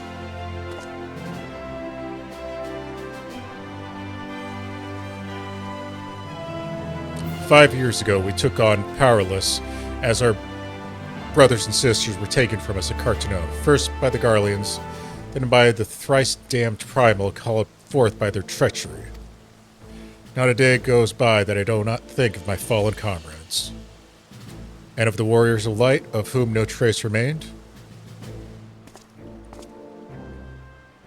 The tragedies of the Calamity are not so easily forgotten, nor should they be. In remembering all we've lost, we're reminded of what we still have. And so I mean to mark the 5th anniversary of the Battle of Cartano with a memorial service honoring the fallen. It is my hope that my counterparts of the Alliance will agree to do the same." I'm going to ignore that FC request. "And I would have you bear my words to them as my personal envoy. Why you? Because your deeds mark you as the nearest thing I have to a warrior of light. I can think none more worthy of the role. The question is, will you accept?" It is then agreed. You will journey to Gridania and Limunsa as my official representative. Now that's a great many miles to travel, but I have neither the time nor patience to wait around for you to do it on foot. You gonna launch me from a cannon? I hereby grant you permission to use the airship routes connecting to 3 city-states. This pass serves as proof of your privilege. Gone are the days when airship travel was available to all. The ever-present threat of Imperial attack has forced us to impose drastic restrictions out of concern for public safety. These passes are only granted when circumstance demands it, as in this case. Though there are others who insisted you be granted one otherwise. Aye, Saphrine, I am not alone in seeing it. Your potential is plain. But I've said enough. In the name of Sultana, I bid you go forth. See for yourselves the wonders of the realm for which the warriors of life risked all. Rise to your calling and fulfill your promise. And should your path be barred by man or beast, strike fast and true, for victory belongs to the bold. Now go, Saphrine, and head to the crystal's guidance, should you ever lose your way. Just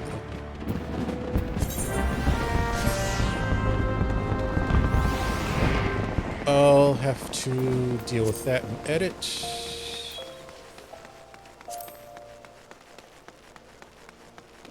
I need to take this to the airship. Wow, Ul'dah is populated today. This is unusual.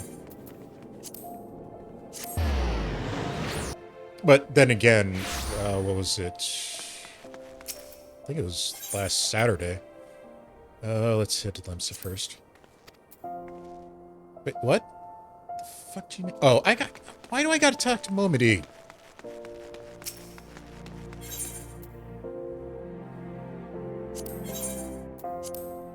Crap.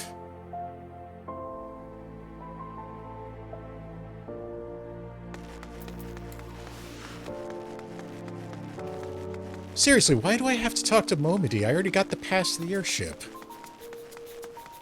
But anyway, as I was saying, yeah, I think it was last Saturday. There was a massive gathering on Diabolos at Costa del Sol for this event. Like, not even just the server. There were travelers and wanderers about. The whole ship was crowded. I was actually surprised that the server did not crash or that they hit the limit.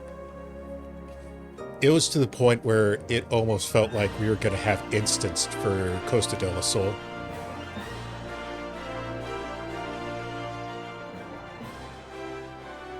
Ah, back from meeting with Raban, are you? What did the big man have to say? Is that a fact? Personal envoy to the Flame General himself. So you'll be bearing the great man's words to the leaders of the Alliance, will you? And by airship. Bugger me, that is an honor and a half, that is. But I can't think of anyone who deserves it more. I'm proud of you, Saphrine, I truly am.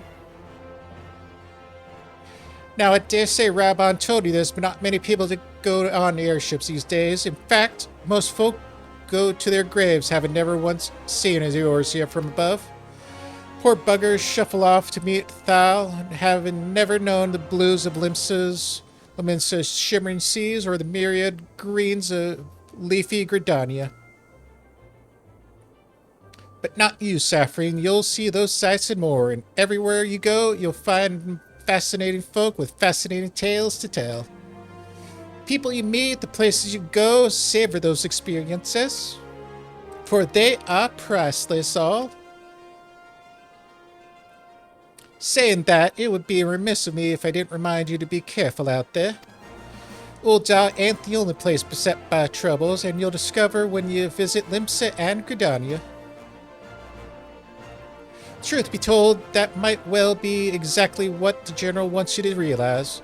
I think he knows what kind of woman you are, Saphrine. And what kind is that, you ask? Why, the kind that can't resist sticking her nose in other people's business, of course. And don't you ever go change it. Safe travels, Saphrine. I'll see you when you get back. So long, and have fun storming the castle. Now, can I go to the airship landing?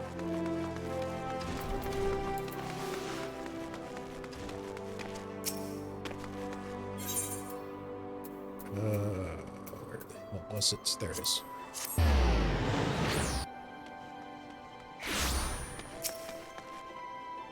Greetings, Mom.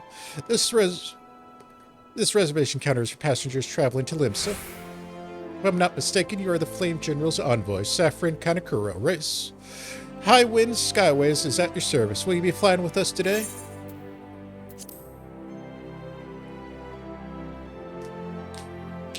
I guess I have to do it in the order that they want me to. Because I wanted to go Gridania first, but screw it.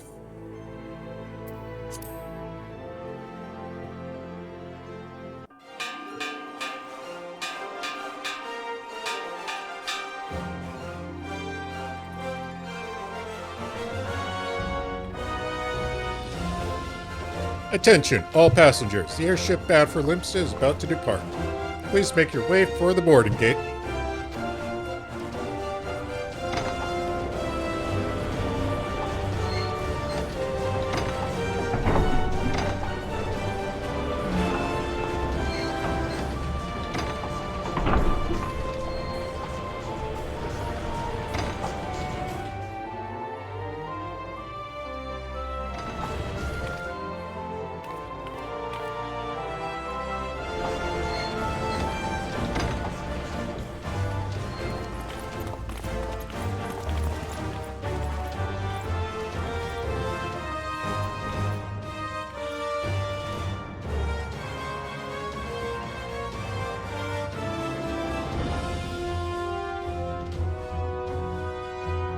When we first met beneath the Sultantree, I sensed there was something unusual about her.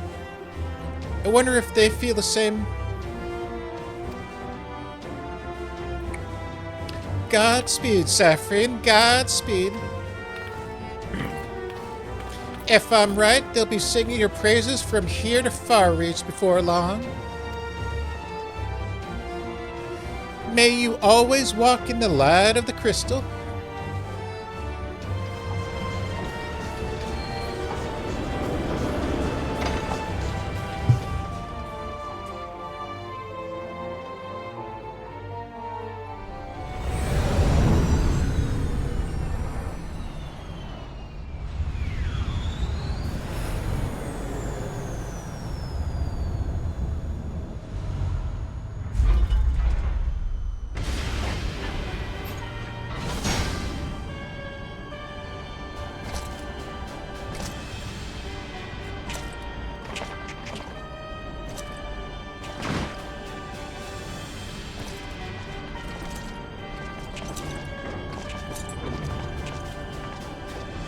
Well, they seem friendly. It has been 15 years, but the bitter taste of defeat lingers still. 15 years since the Imperial fleet set course for Mordona, led by the Egrios, mightiest of all vessels. Silver Till Lake lay ripe for the taking, and all of Eorzea would soon be ours. Or so we believed. But an innumerable host of dragons met us that day, at the heart of which flew the great meat guard Zormer. Though we succeeded in slaying that lord among worms, the dread serpent's defeat was bought at too high a price. Our invincible flagship was lost, and all hope of victory with her. So ended our glorious conquest.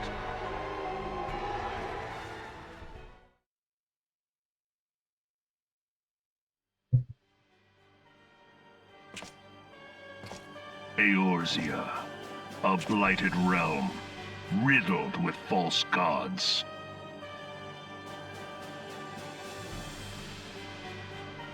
Twice now it has eluded the Empire's grasp. For all the destruction it wrought, even Meteor, the great sin, failed to yield us control over it. And for this failure, the realm has sunk deeper into depravity. It is twisted beyond all reckoning, rotten nigh to the core. Yet, it must be saved. Only Garlean rule can bring order to Eorzea. It falls to us to deliver the misguided masses from their ignorance. We are of one mind, Lord Van Balthar.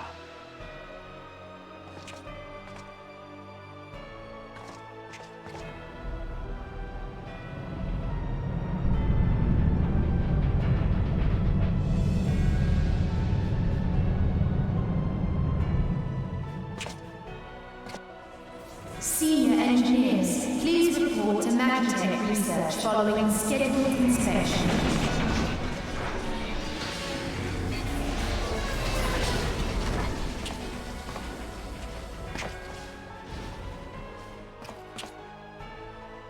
Hey, is the Legatus really planning to take another tilt at Eorzea? Hey? What hole have you been hiding in? We're in the midst of preparing for a new campaign, and a huge one at that.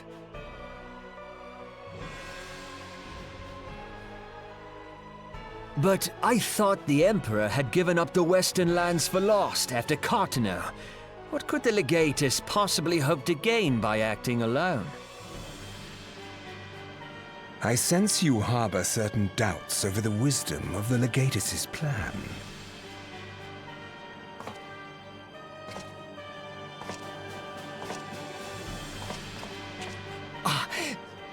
My lord! Please, call me Nero. Tell me, where were you born? Ul'dahn, my lord. Alamigo, my lord. Ah, codename Hummingway, I presume. I don't know what you... Silence. Your denials will not change your fate. I assure you, Frumentarium sees all.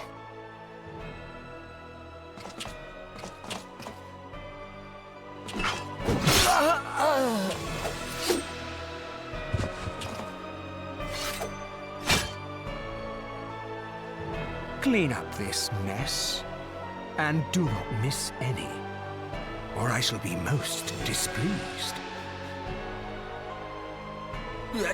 At once, my lord.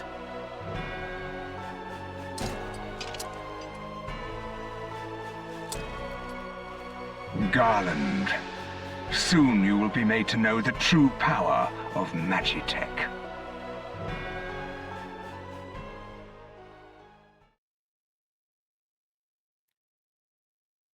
It's kind of interesting how he switches to a hammer after using a gunblade like that.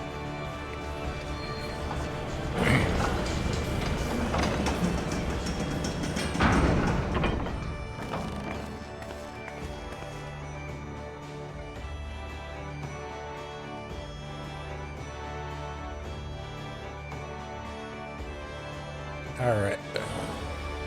Let's get to more getting...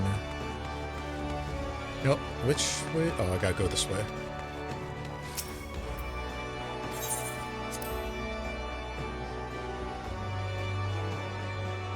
Gotta talk to this one, move 5 feet, then talk to this one.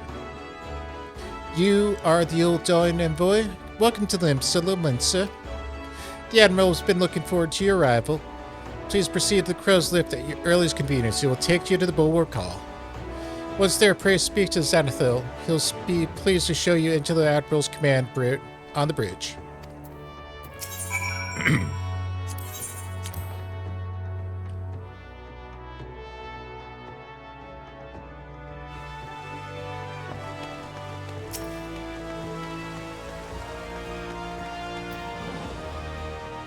Greetings, ma'am. Welcome to our fair city. If you permit me to examine the seal of the missive you carry. Yes, everything seems to be in order. My apologies. We couldn't afford to be complacent, you understand. Please step this way.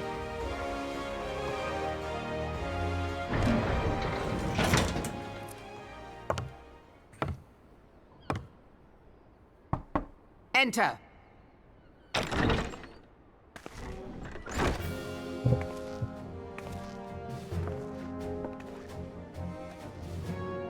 So the silver-tongued merchants send an adventurer to speak for them.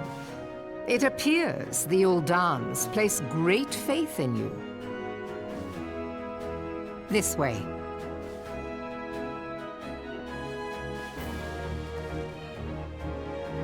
I bid you welcome. I am Melvib Blufisvin, Admiral of Limso Lominsa, and Commander of the Maelstrom. Now, what news from Thanalan?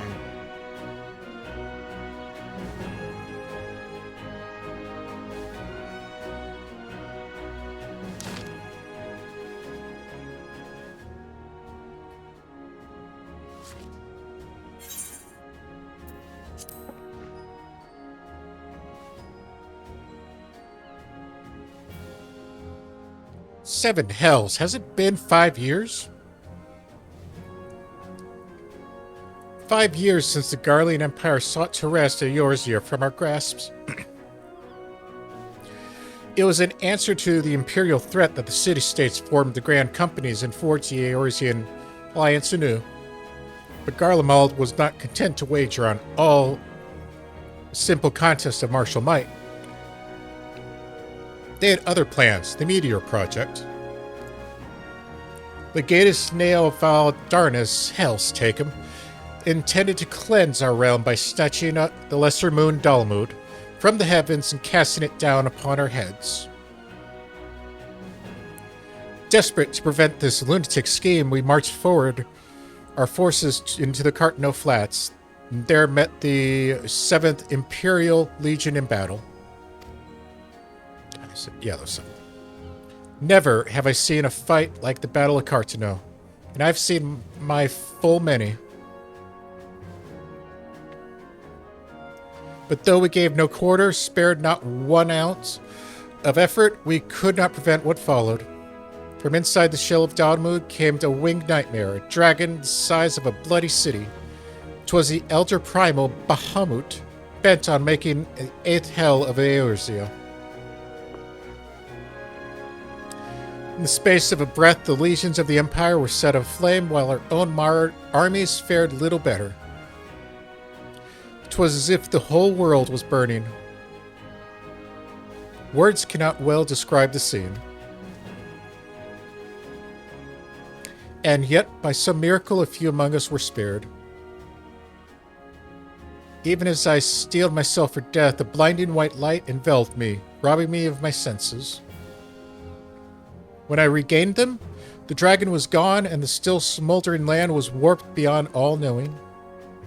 Were Archon Louis still with us, he would doubtlessly shed some light on these unfathomable happenings. Alas, he is not, and I fear we will want for his wisdom in the coming days. For while our nation struggled to recover from the devastation, the beastmen call forth their damned primals to torment us anew. Unless we put aside our differences and rebuild now, our foes will catch us unprepared. And I speak not only of the beastmen. Do not imagine that the Empire has forsaken its claim on Eorzea. The Imperials crowd our borders, waiting to strike. Damn it all. We need champions to replace those we lost. But such thoughts are worse than worryless. Time is short and none will save ourselves. It is the duty of every soul who survived the calamity to work together for the good of Eorzea. And this memorial service may be the very thing to unite us. Aye, Reborn has a right of it. I accept his proposal.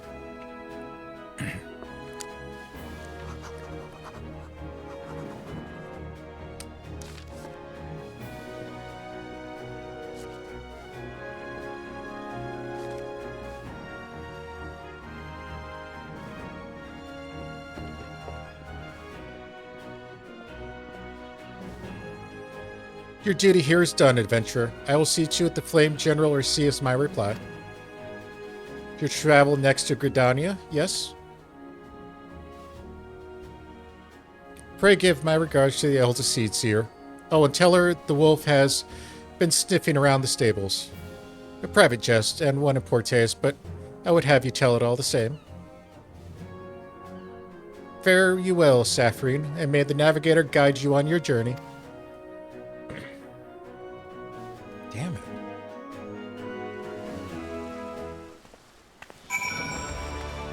Alright, before I head to Gridania, let me pick this up.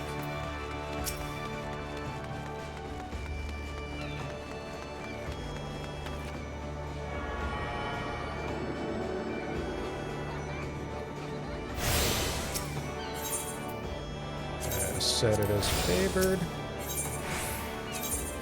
I do not have that, damn it.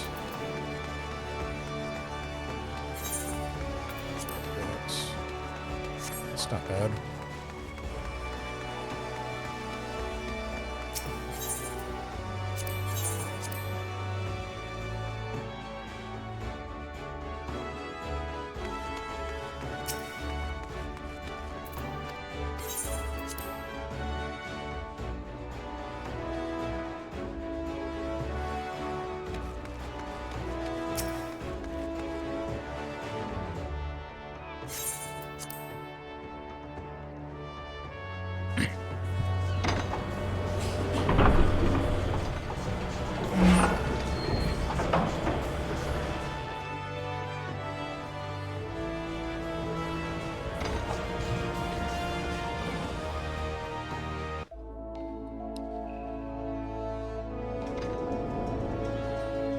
And we have arrived in Gridania.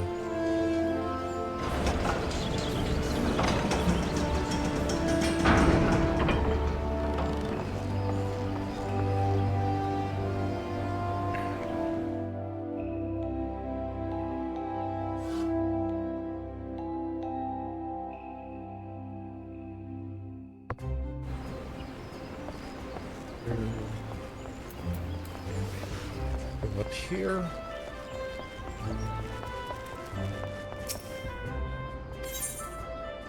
Ah, you must be the envoy from Ul'dah. Welcome to Gridania, Mom. The eldest here waits your arrival.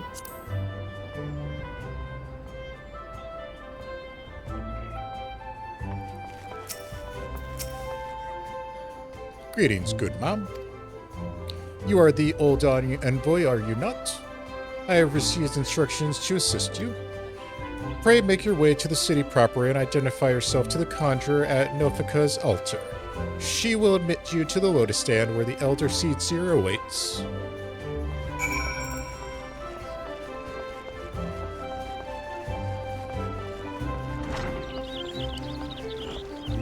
Alrighty.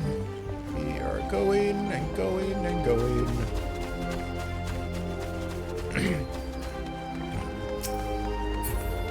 Pick this up. Wow, it is really packed today. I haven't seen Diabolos this crowded in a while.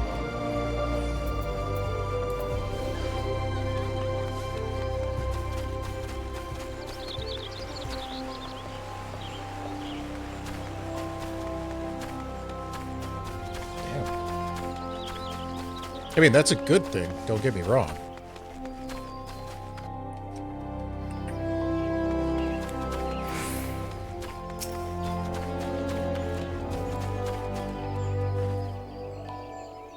You are the Ul'dahn Envoy?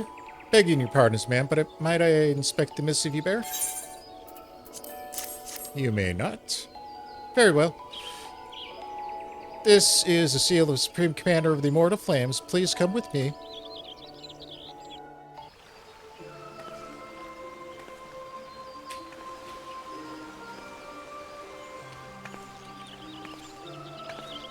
So you are the Ul'dahn Envoy. On behalf of our fair nation, I bid you welcome. Please.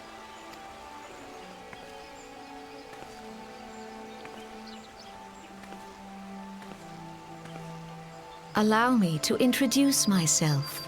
I am Khan-e Senna, Elder Seedseer of Gridania, and leader of the Order of the Twin Adder, our nation's grand company. I understand you bear a message from the Flame General.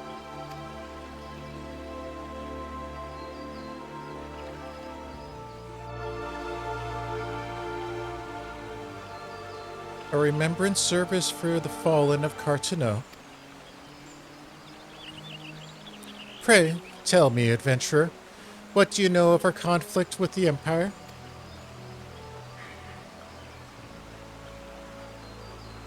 It would seem my counterparts recounted the tale of some detail. That is well.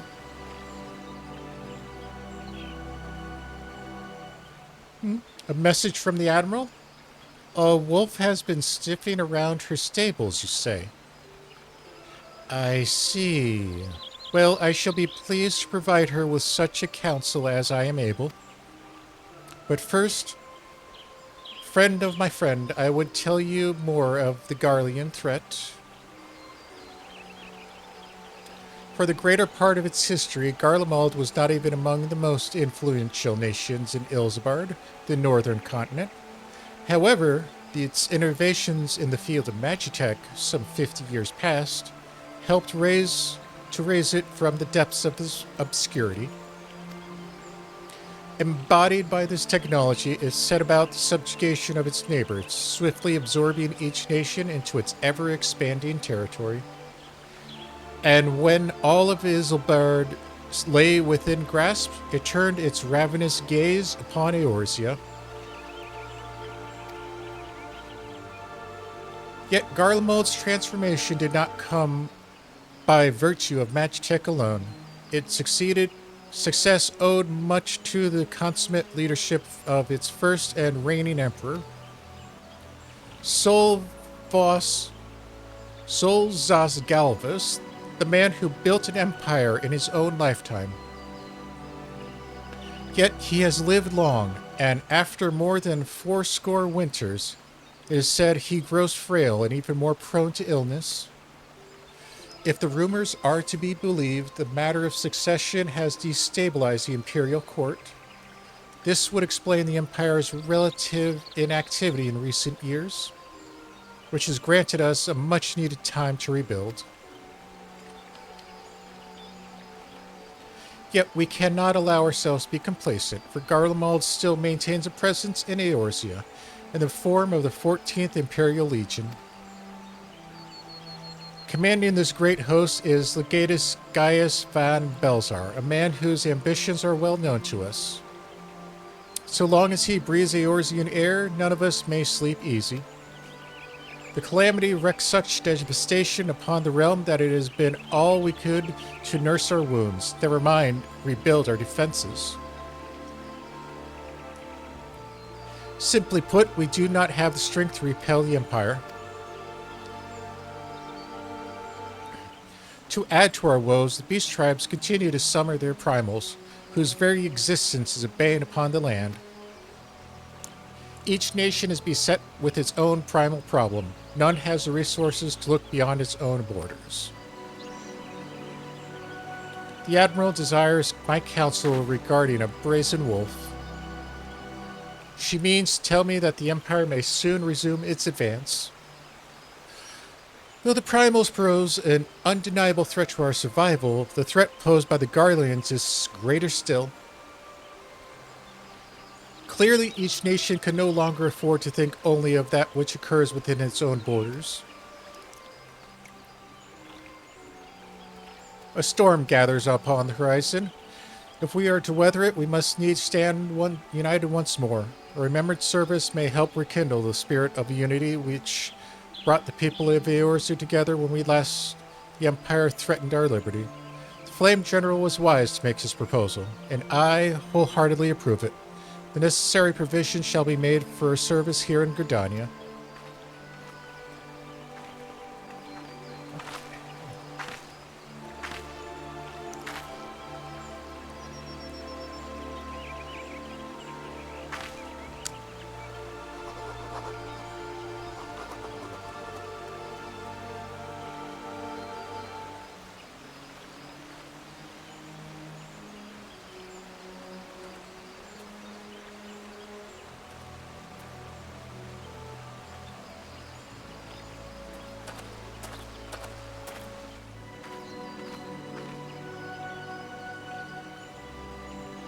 Your work here is done, my friend. I shall send my reply to the Flame General forthwith.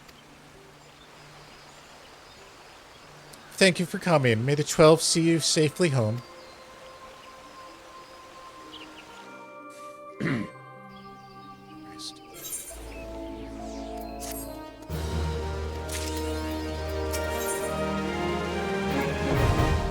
Alright, this is going to be the last quest of this playthrough. So let's see what we got. I pray your meeting with the Elder Seer went well, my lady Envoy. Correct me if I'm mistaken, but did you not also deliver a message to Admiral Merrill of Limsa? I'm not saying that name. I could even attempt it. While you were there, did you happen to meet Baderon, the proprietor of the Drowning Wench? Gregarious gentleman, is always happy to help his fellow man. Well, I'm told he has a task for a capable adventurer. I know not what the task entails, but I dare say the Flame General's personal envoy would make a fine candidate. If you're interested in learning more, pray speak with Baderon at his establishment.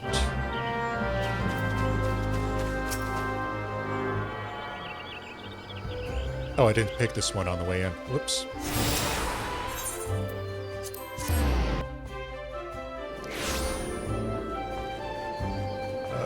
This way.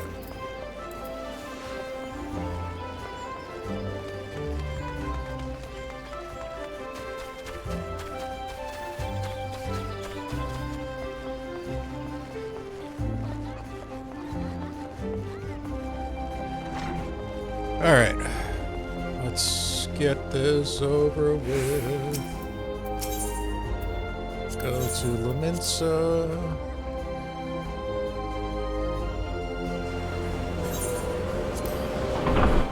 I thought I had those settings set.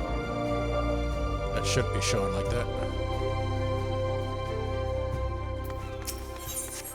And he's gonna be in the Drowning Wench, where you get wasted and waste away. Where? Over here.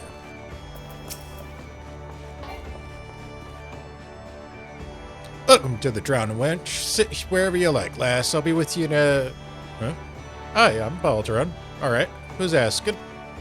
I've heard I've got a job for a capable adventurer, you say? Well, you're bloody right. Just so you're fairly warned, though, this ain't no job for a faint of heart. Things are liable to get down bleeding right. If you think you're still interested, let me know and I'll fill you in on details. Alright. Take that. Yeah, I know. Alright, so let's head over here. Retire to your room. And that is going to end the first section of our return to Realm Reborn. That is way too bright. So, let's see. We've entered into Ul'dah, dealt with some corruption in the Brass Blades, got the echo recollection of what went down at the fall of Cartano, got a glimpse of our dear friend the Black Wolf, Gaius von Belzar, got introduced to the leaders of all three nations, Limsa, Gridania, and Ul'dah. Caught a few glimpses of the twins here and there, which will become more relevant as we get later on. So, that is where we are going to call it.